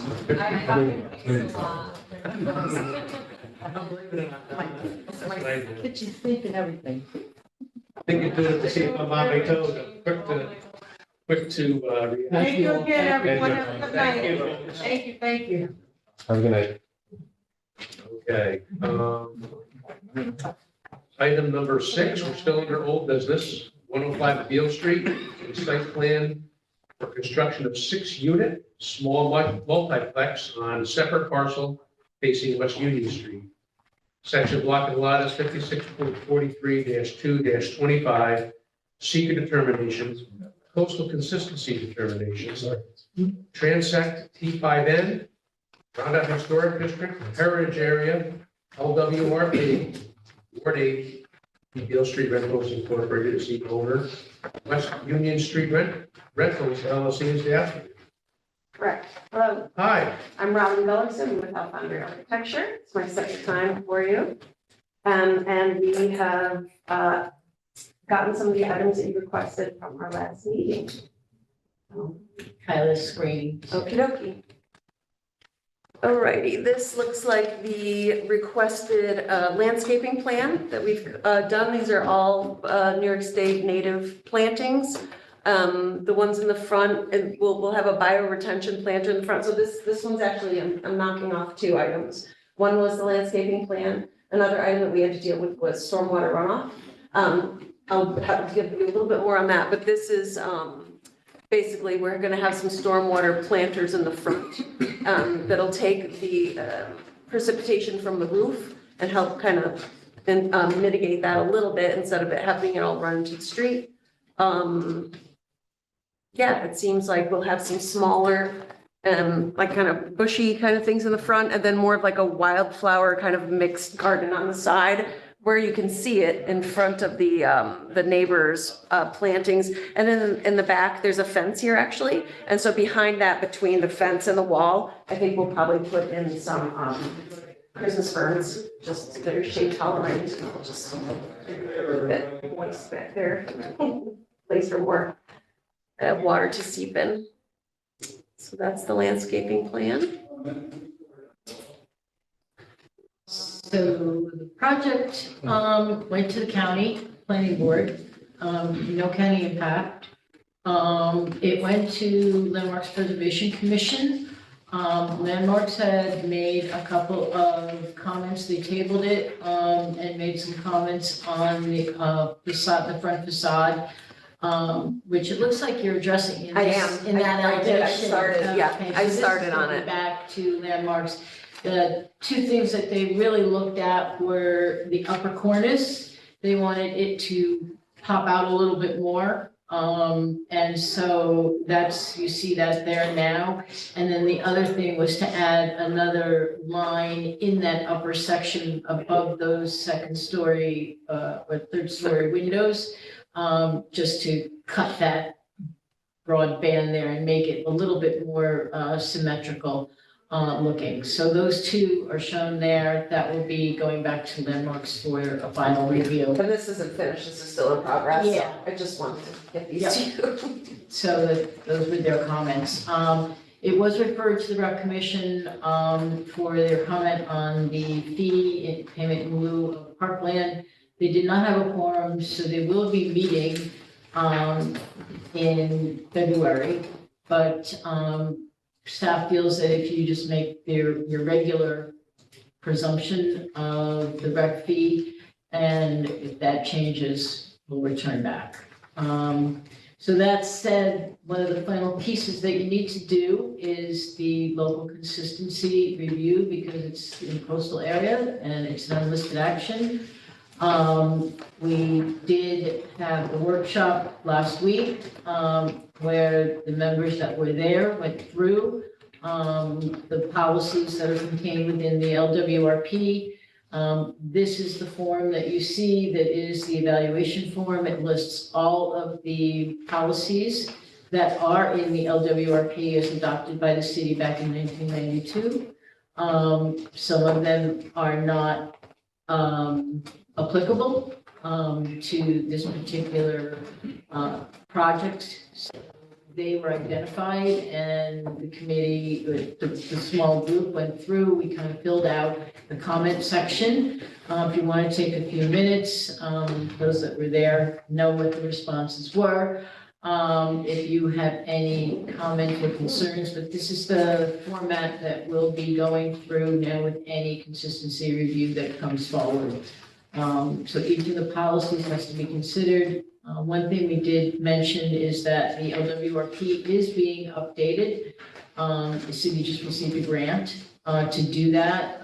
So they'll be engaging a consultant to update the city's LWRP. I don't know, what that will entail, but hopefully some of the policies will be reduced.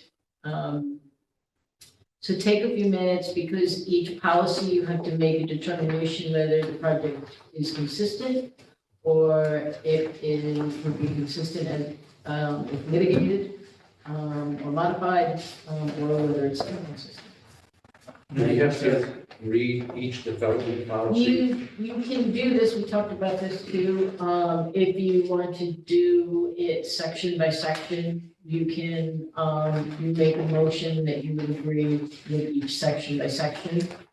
You can take policies 1 through 5 and look at them and then say whether you agree or disagree. I haven't looked at the, past yet. That is presumably, is it online for us to view? For those that didn't attend the meeting, is it online that I can view it yet, or how do I? The recording has no sound. I don't know what happened. So it's not really worth looking It's at. not really. Okay, so can you just explain then to me the Cliff Note version, like, Okay. if you go, So- but I see the questions and I see the comments and I see whether they're applicable, that makes sense to me, but let's say you go through and you're consistent or not consistent or consistent with modification. Once you get done, is this something like you tally and it goes one way or the other based on the answer?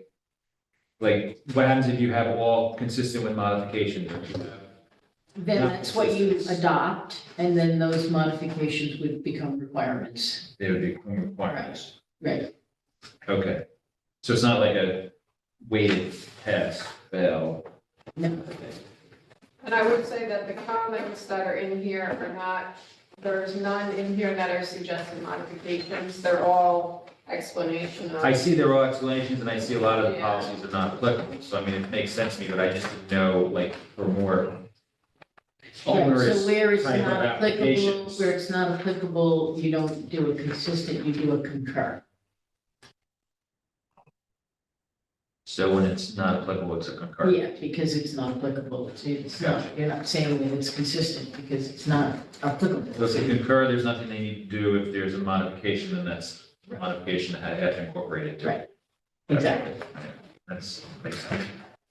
So the LWRP is online in the, I had put a link, out there for people if you need me to send that to you.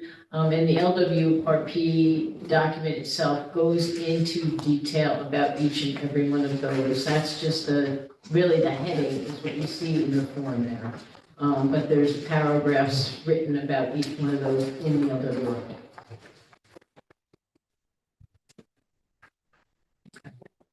And one of the things that was pointed out at the workshop as well was that the city adopted this back in the 90s, but it's a state program. It's based on the state's coastal program.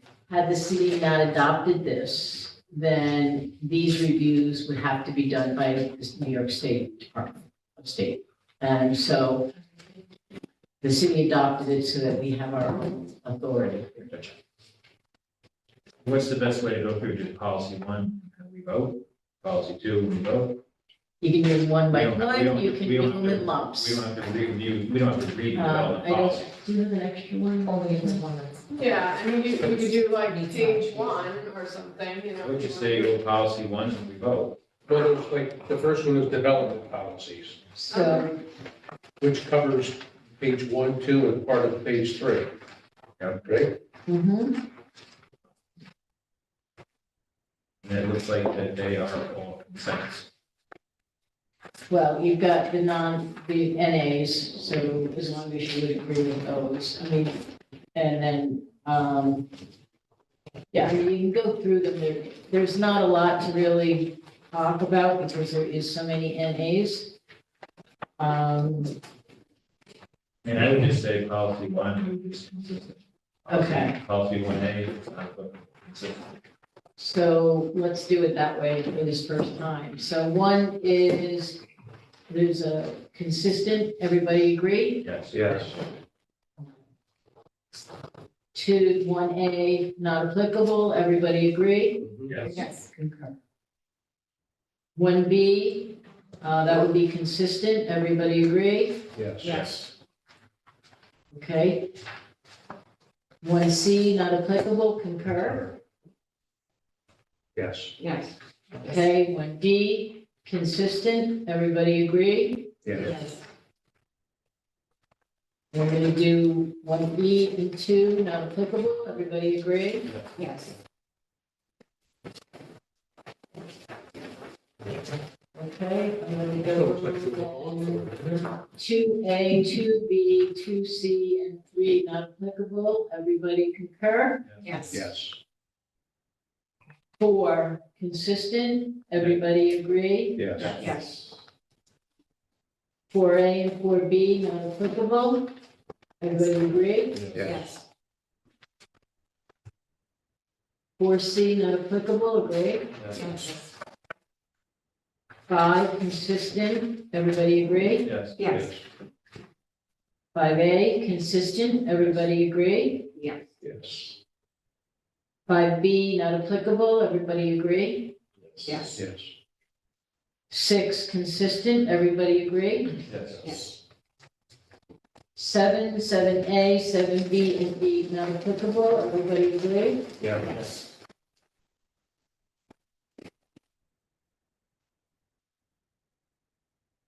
9, 10, 10A, and 11, not applicable, everybody agree? Yes. 12, 13, 13A, not applicable, everybody agree? Yes. 14, not applicable for reason that appropriate management practices will be used during construction. Agree? Yes. Yes. 15 not applicable, everybody agree? Yes.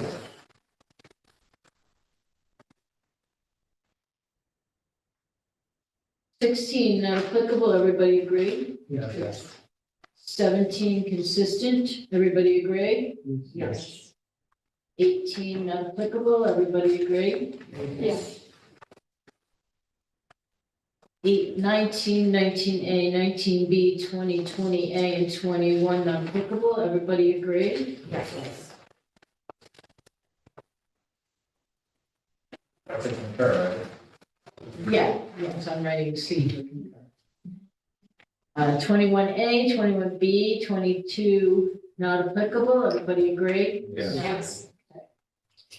23 consistent, and this would have with the stipulation that the HLPC findings and recommendations be followed. Everybody agree? Yes.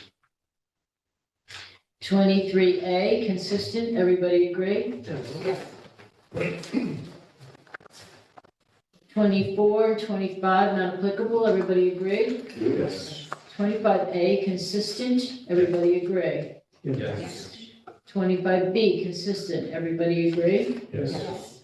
26 not applicable, everybody agree? Yes.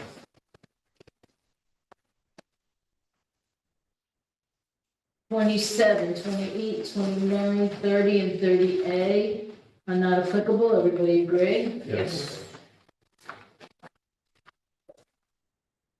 30B, 31, and 32 not applicable, everybody agree? Yes. 33 consistent, everybody agree? Yes. 33A consistent, everybody agree? Yes. 33B, 34, 34A, and 35 not applicable, everybody agree? Yes.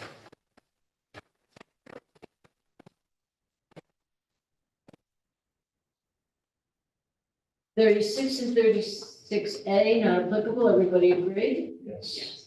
37 consistent, everybody agree? Yes. 38 and 39 not applicable, everybody agree? Yes. And 40, 41, 42, 43, and 44 not applicable, everybody agree? Yes. Done. Okay.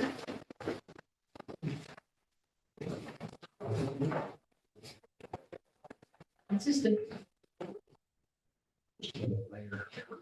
Yeah.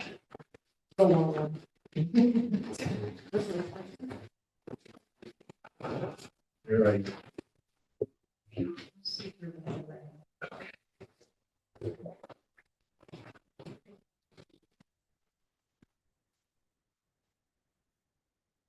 We're making a motion to approve this. Well, we're gonna do Subject to, what, the coastal consistency, you mean, or no, the actual file, this is gonna be subject to HSBC. and- that'll be, one of the conditions of, yeah, I'm gonna do the seeker first. Yeah.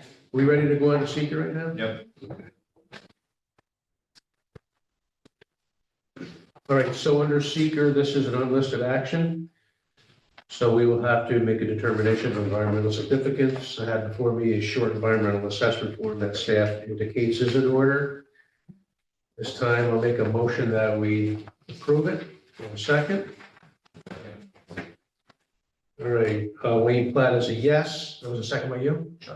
Chuck, I'm sorry. Wayne Platt is a yes. Charles Palaco? Yes. Robert Jacobson? Matt Gillis? Yes. Vince Archer? Yes. That is approved.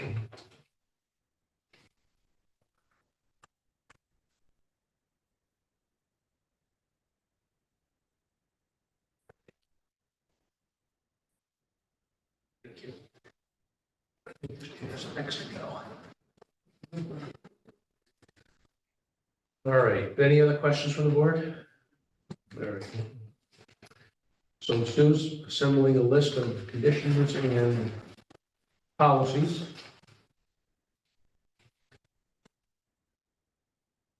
We'll get you out of here.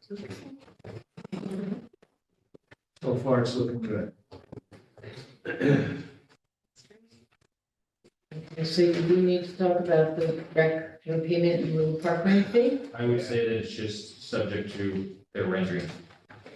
Or could we go for the full assessment, and then if they choose to go Yeah. lower? That's what you would stand. I mean, whatever Park and Rec recommends, I mean, they're ultimately the ones that decide, not us. No, you have to decide. It's your decision, so you should make the decision. If they do something different, typically what they would do is they would recommend the full amount. That's Well, what that's we're what saying. they're probably going to do, but let's say we say full and they say half the full. So Then does that still matter? have to, we still have to put a dollar amount on it, You have to put it, you're the agency making the determination. which will be You need 6,000. to put it in your There's resolution. no way to prevent her from coming back if they come up with anything other than that. That's my question. So, okay, so it's max. So the full assessment would be $6,000. That's everybody good with that? Yeah. Okay. That's consistent with what we've done in the past. And if things change on the other end, on the Parks and Rec end, then they'll alter it.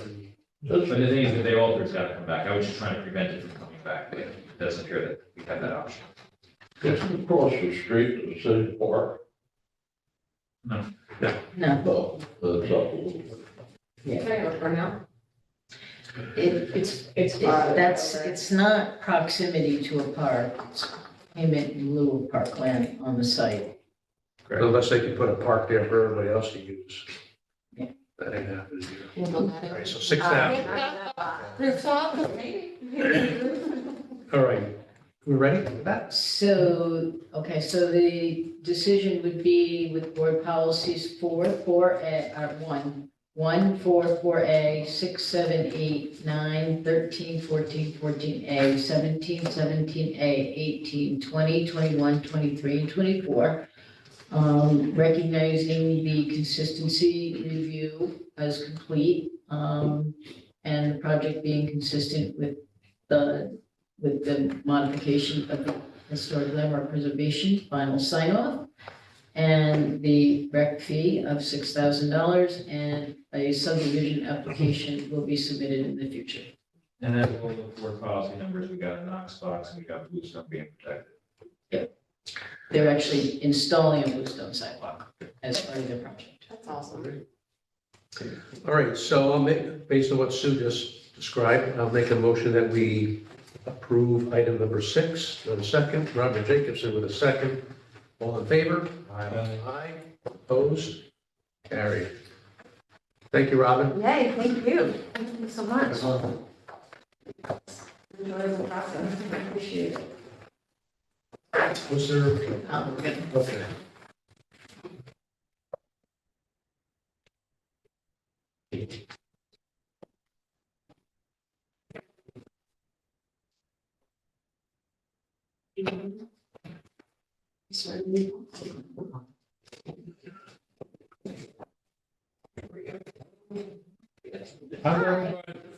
We're not, All right. we're keeping it to zero. Is this where we?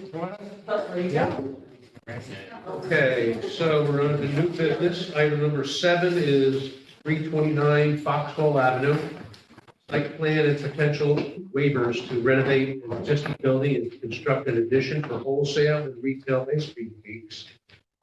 Section block and lot is 48.318-8-7, Transect Zone T4N, Ward 6.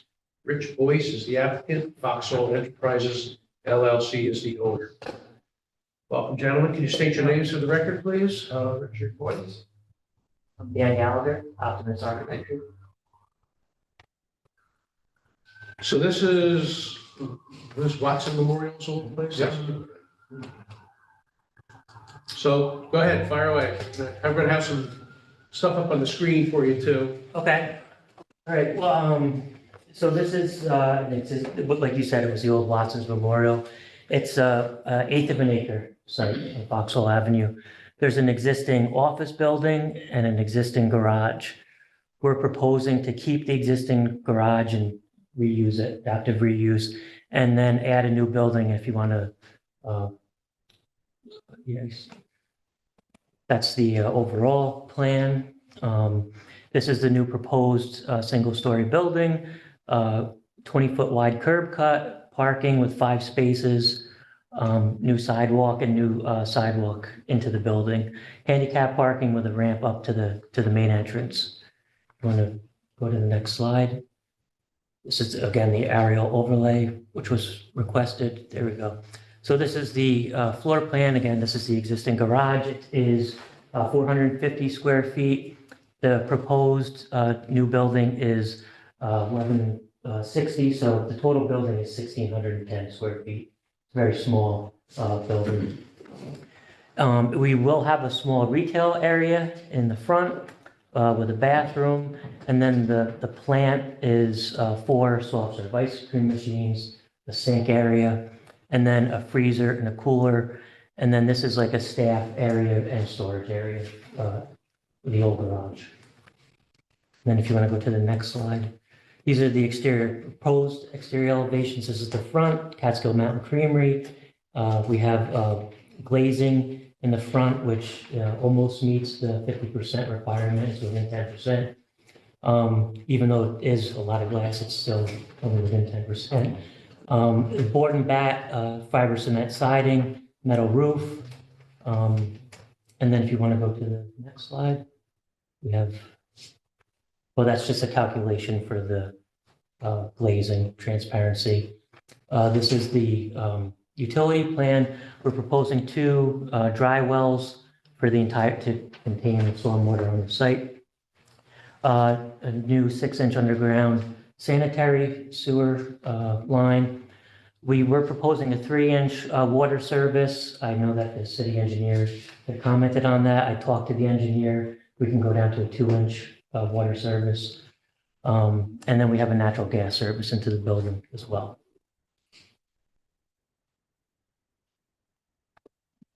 And what's the purpose of the building? The function is, it's a wholesale distribution plant for ice cream cakes. So you're making the ice cream cakes there? Yes. And then how are they getting shipped out? By truck, like a freezer truck, like a Swan's truck. Gotcha. A small truck. So this parking is just for the employees working in Yes. the plant, and there's no retail operations out of the front? Well, Or is there? it is, it's very small. It's very small. It's very limited too. So this would be somebody wants to stop, run in, get a carton of ice cream cakes and. And then, yeah. Or a wholesale customer. Gotcha. Yeah. So this isn't gonna be like soft serve like you have in the other places, okay? Definitely. That's what I'm trying to distinguish the two, because I buy ice cream cakes at the other place, but I will be able to buy them here too. Now, when you wholesale, will be required to have New York State dairy inspections. So they'll be in all the time, taking samples. But in theory, as a customer, I could come in and buy the cakes there, or, gotcha. Is that where your milk wholesale is gonna be too? You do, No. you don't do milk wholesale?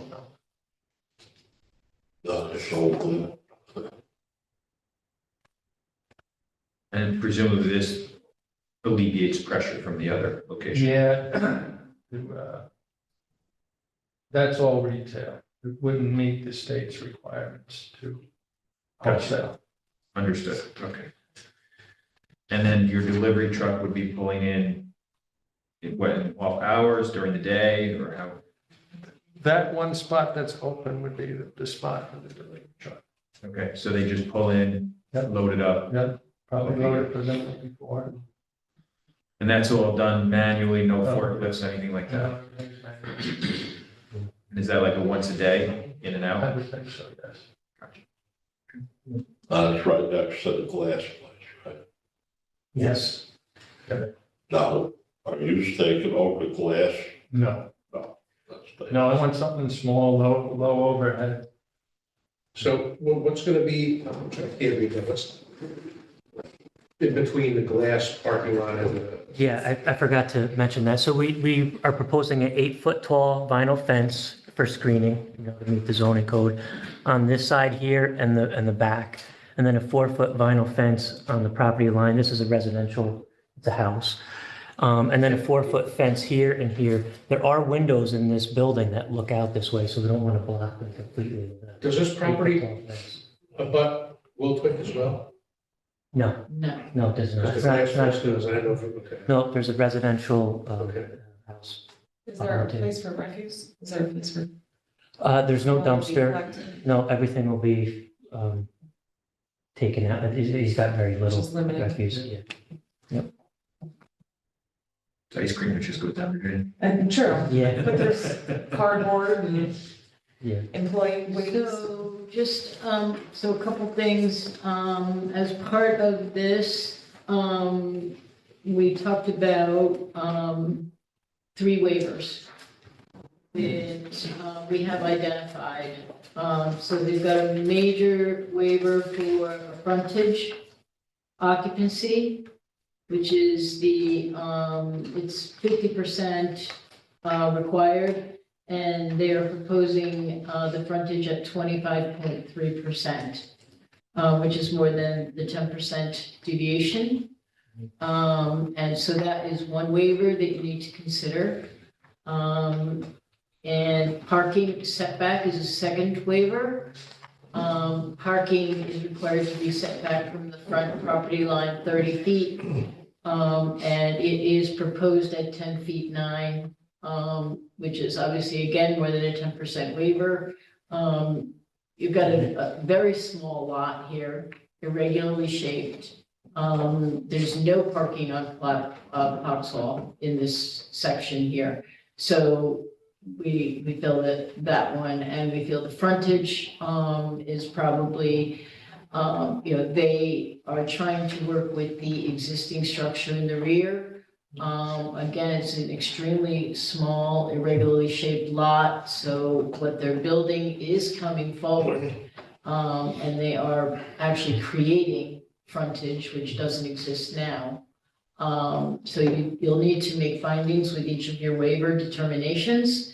The last one is the first floor height. It's required to be 12. And they're proposing, what is it, 10? 10 foot to the ceiling, but the code is 12 foot floor to floor. We don't Right. really have a second floor. Okay. But we have 10 foot 9 to the 10 top foot of the 9, structure. right, so it's actually Within 10%. less than the 10%, not more than 10% here. That would be a minor waiver. Yeah. So those are the 3 waivers. The other thing, we wanted to just, discuss, we talked about a bike rack.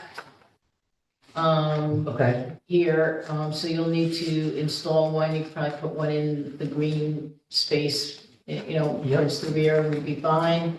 You need to show that.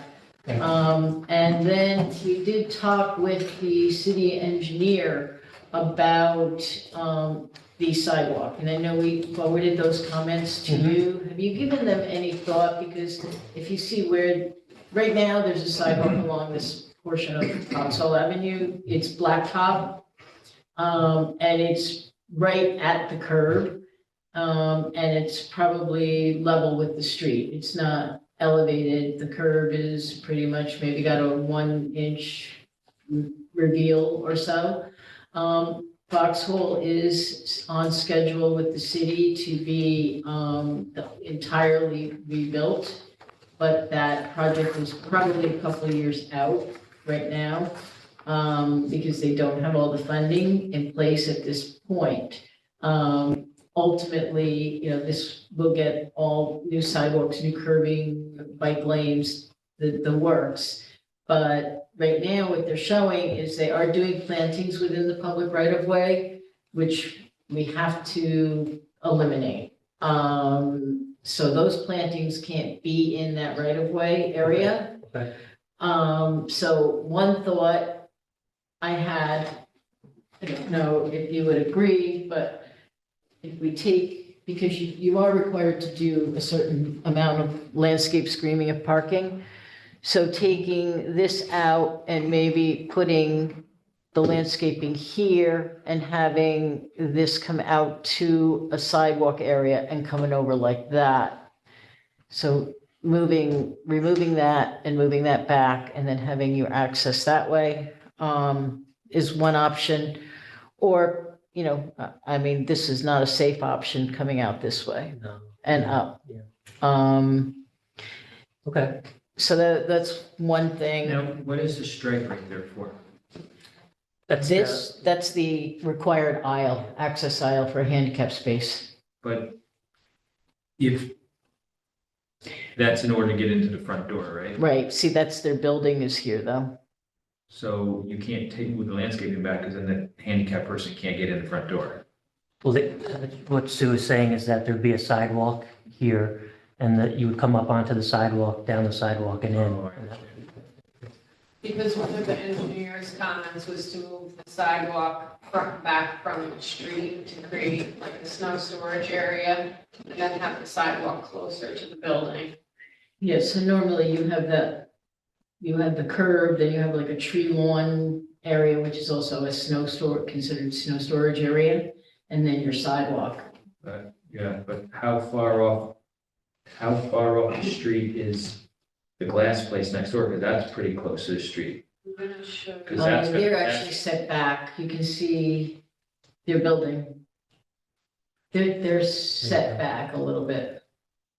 Oh, I got you, that's, yeah.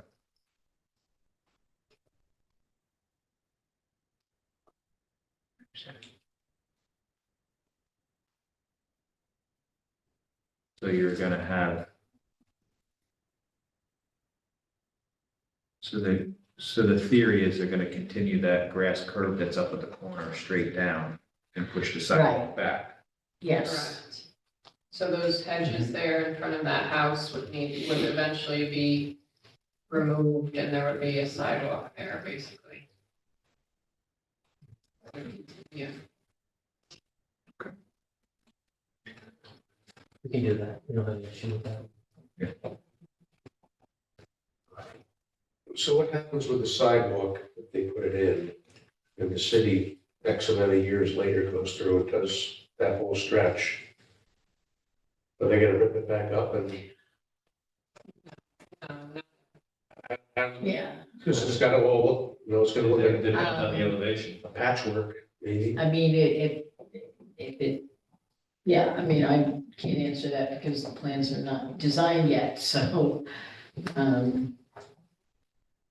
So that sidewalk now is basically, grandfathered in because it's there, because it's been there, right? Well, engineering is recommending that this isn't a requirement. Right. Well, the thing is, if they come back and they do a sidewalk and they find that they need more room in the street, it's a matter of whether they're gonna do a taking to push it back or they're gonna work with what they have. right. So typically, if you were, without the project, if you were looking at this, you would probably require the sidewalk to be upgraded to what code is. And that's what John is saying, is that it should be done. I think he has to because he's so close to the street, right? That's his entrance into the building. Yeah, that's like a regular, I mean, that's so low, it's like a regular driveway. Entrance. The way it looks there, but you've got about this much curve, that's it.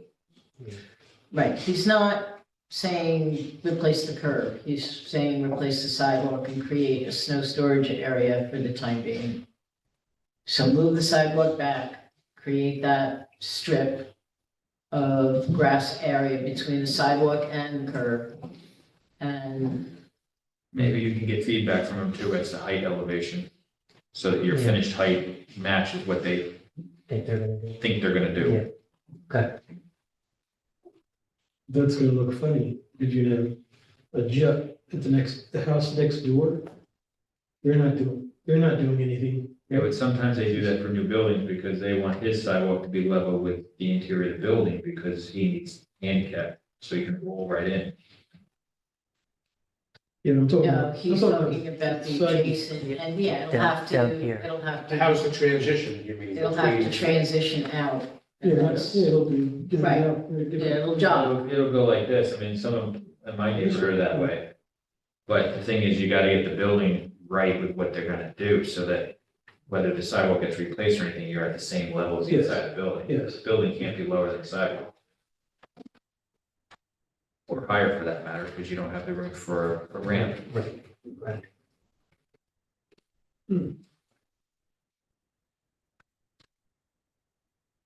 The plan is putting the curb in, redo the whole street. Ultimately, yes, just, Based on- like all of the infrastructure projects Like that have Henry gone and in. everything else that they've done. And some of those curbs they put in have been Yes. right. substantial. Yeah. And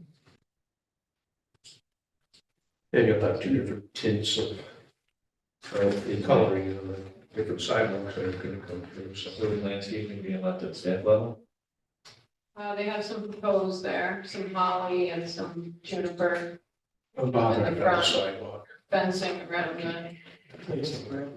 Yeah, yeah. I just, Yeah, the juniper, I think you saw my comment, Rich and Dan, that I returned back about the junipers. two different colors. They're not really, they're like more of a ground cover, and I think what they're looking for is something that is more of a screening, something a little bit, maybe like 2 to 3 feet at least minimum going in, I'm okay with the.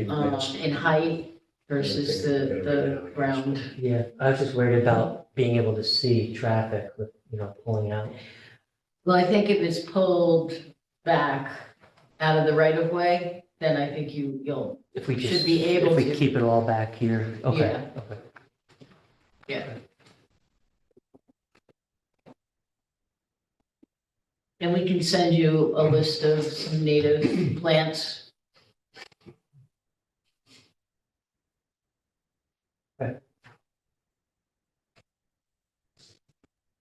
Gonna be a nice looking building.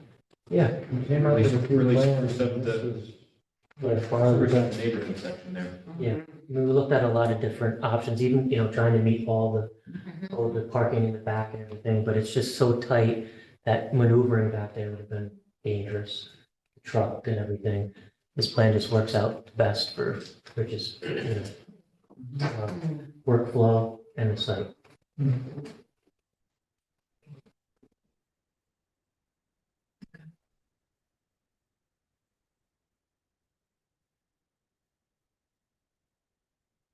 What are you looking to start this soon as possible? Yesterday. Oh, yesterday? I know. Summer's coming. So, I don't want to miss the season. I want to work to do. So the engineer doesn't have to store work. Nope. I think he did.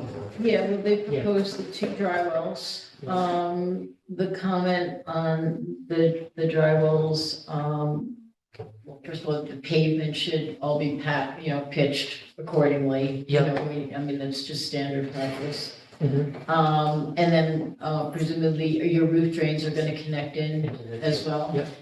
If you want to go to that sheet, I can just show you, it's set on that, Which one? the last sheet with the dry wells. Yeah, I mean, it says pitch surface towards the dry well, so this is all pitched towards the dry wells, and the roof leaders all apply to the dry wells. Yep. And our engineer, SJM Associates, actually reviewed this with the city engineer. Okay. Yep.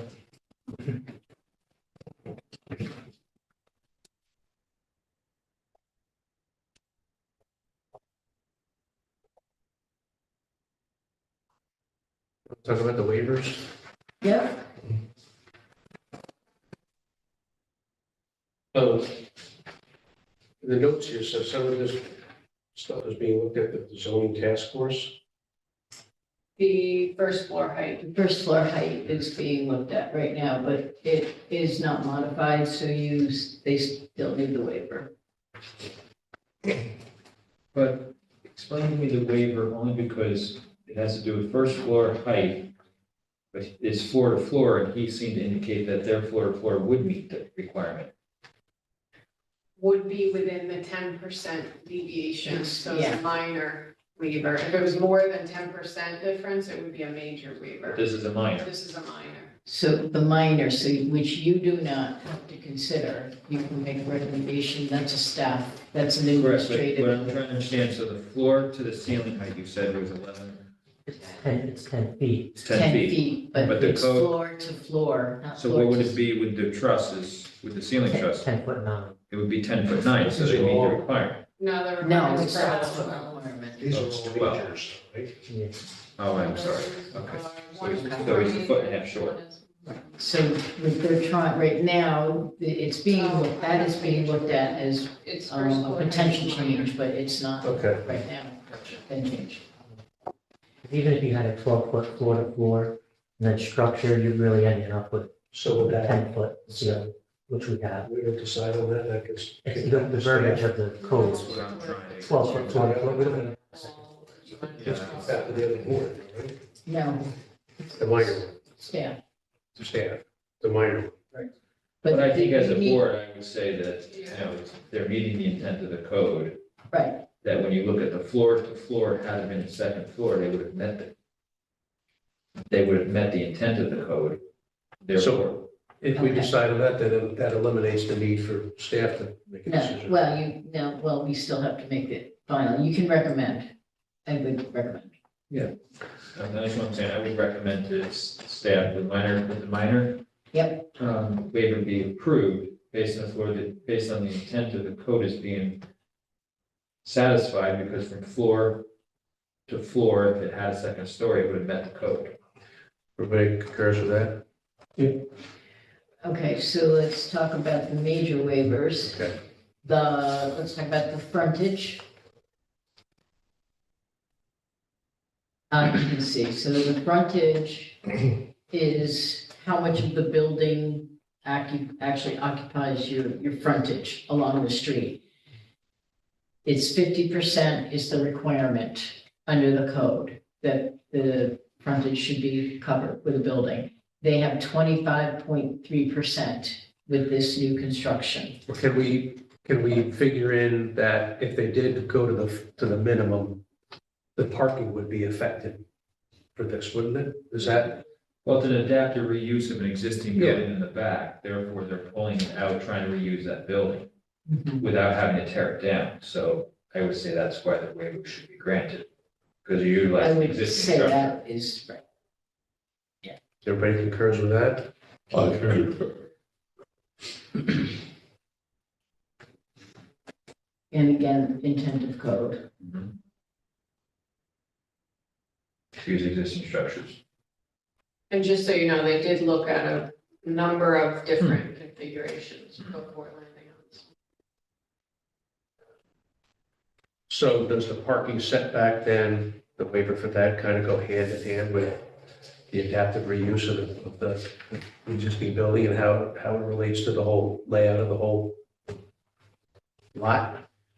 I would say yes. I mean, the size of the lot is certainly a consideration. The fact that there is no on-street parking along this portion of Fox Hall Avenue allowed. There are signs that no parking lot? I don't believe there are. I don't know. I just think nobody parks there because they're getting ready to get run over. It's the driving lane. Yeah, I know I parked in the front. but I of mean, the garage. technically, when you go to the battlefield, it's the same Yeah, you situation. can't find the One sidewalk. I mean, I think people might park on the sidewalk. Yes, that's what they do with the glass place. Yeah. Right. Okay. So a regularly shaped lot, the need for parking, Undersized lot. undersized lot, no parking on street allowed. They are, Really dangerous parking. Yeah, it's not that it's not allowed, it's dangerous. I don't know that because it's not signed does not mean anything, so. I mean, I don't know. I don't know that there are or there are not signs. I don't know. So everybody's in concurrent with the major waiver for that? Okay. So regular lot, small size. Adaptive reuse. No parking. Did we finalize the sidewalk thing and then what do we? No, we did not. I still have that. A question. don't I know. think the applicant understands that they're gonna have a new potential design, so they're willing to modify the plan so that they're not redoing in the future. Right. So I think they agreed to move the plantings back. I think that's. Out of the right of way. Out of the right of way, which would be, and the specific plantings, that can be dealt on staff level between the two sides as to what's decided with native species. And I Okay. think they understand they have to put a sidewalk in because that's how they're gonna get in out of the new business. But there's a sidewalk there now. No, it's blacktop. Well, it's blacktop, whatever you want to call it. And that, they're not gonna reutilize that with the brand new building. So move the sidewalk back, create. If we're going to, if But I there's think a that's plan to something redo probably that, engineering. why should they do that? Be on the same page. I don't think it's And what they want, what they do. It's been that way for. Technically, You know, the city was basically not goes doing, to work. you would require it, you, under the Oh, code. under the code, it's required. Yes. And so it's required, but I think they're gonna consult an engineer anyways based on height. We can do a final plan just to, with engineering. Yeah. About that, okay? And we're talking about the sidewalk that the public's using. Correct. This is, Yes. you're gonna have transitions and You're gonna have regular. it anyways with the whole thing. Yeah, the transitions might have to change, you know, when the city's project is done in 2 or 3 years, but. hopefully we can You won't keep get the pretty sidewalk in close. front. Yeah, right. I just don't want it to look like, you know, when this other part does get done by the city, that there's, you know, it becomes a patchwork. That's, No, I don't, I think if it doesn't whether it's follow color, suit, you know, then- it's all part of it. There's, A lot of times they just come through and do it, but the biggest thing is getting the right elevations when they do redo it. okay. Right.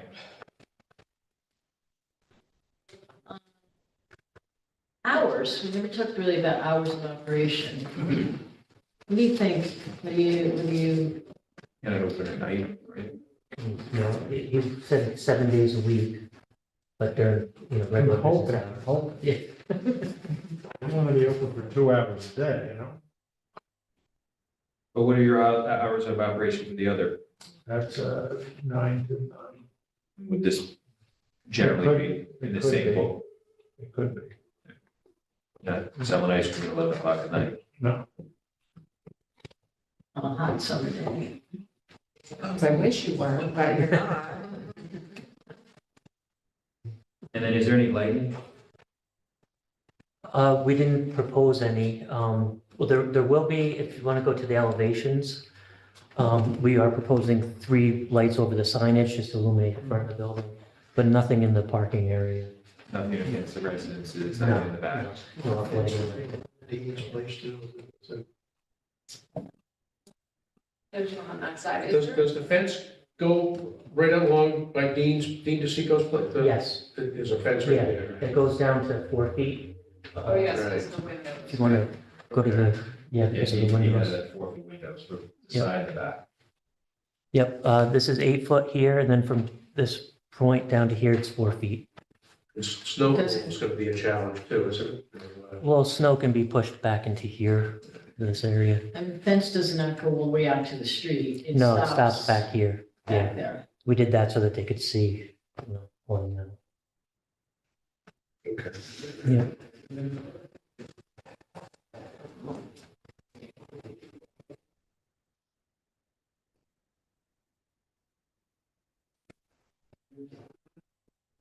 You have anything else, sir? You have anything else? Anybody else?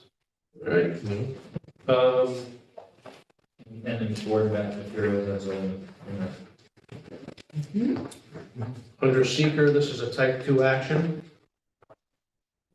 So no further review of the board is required. All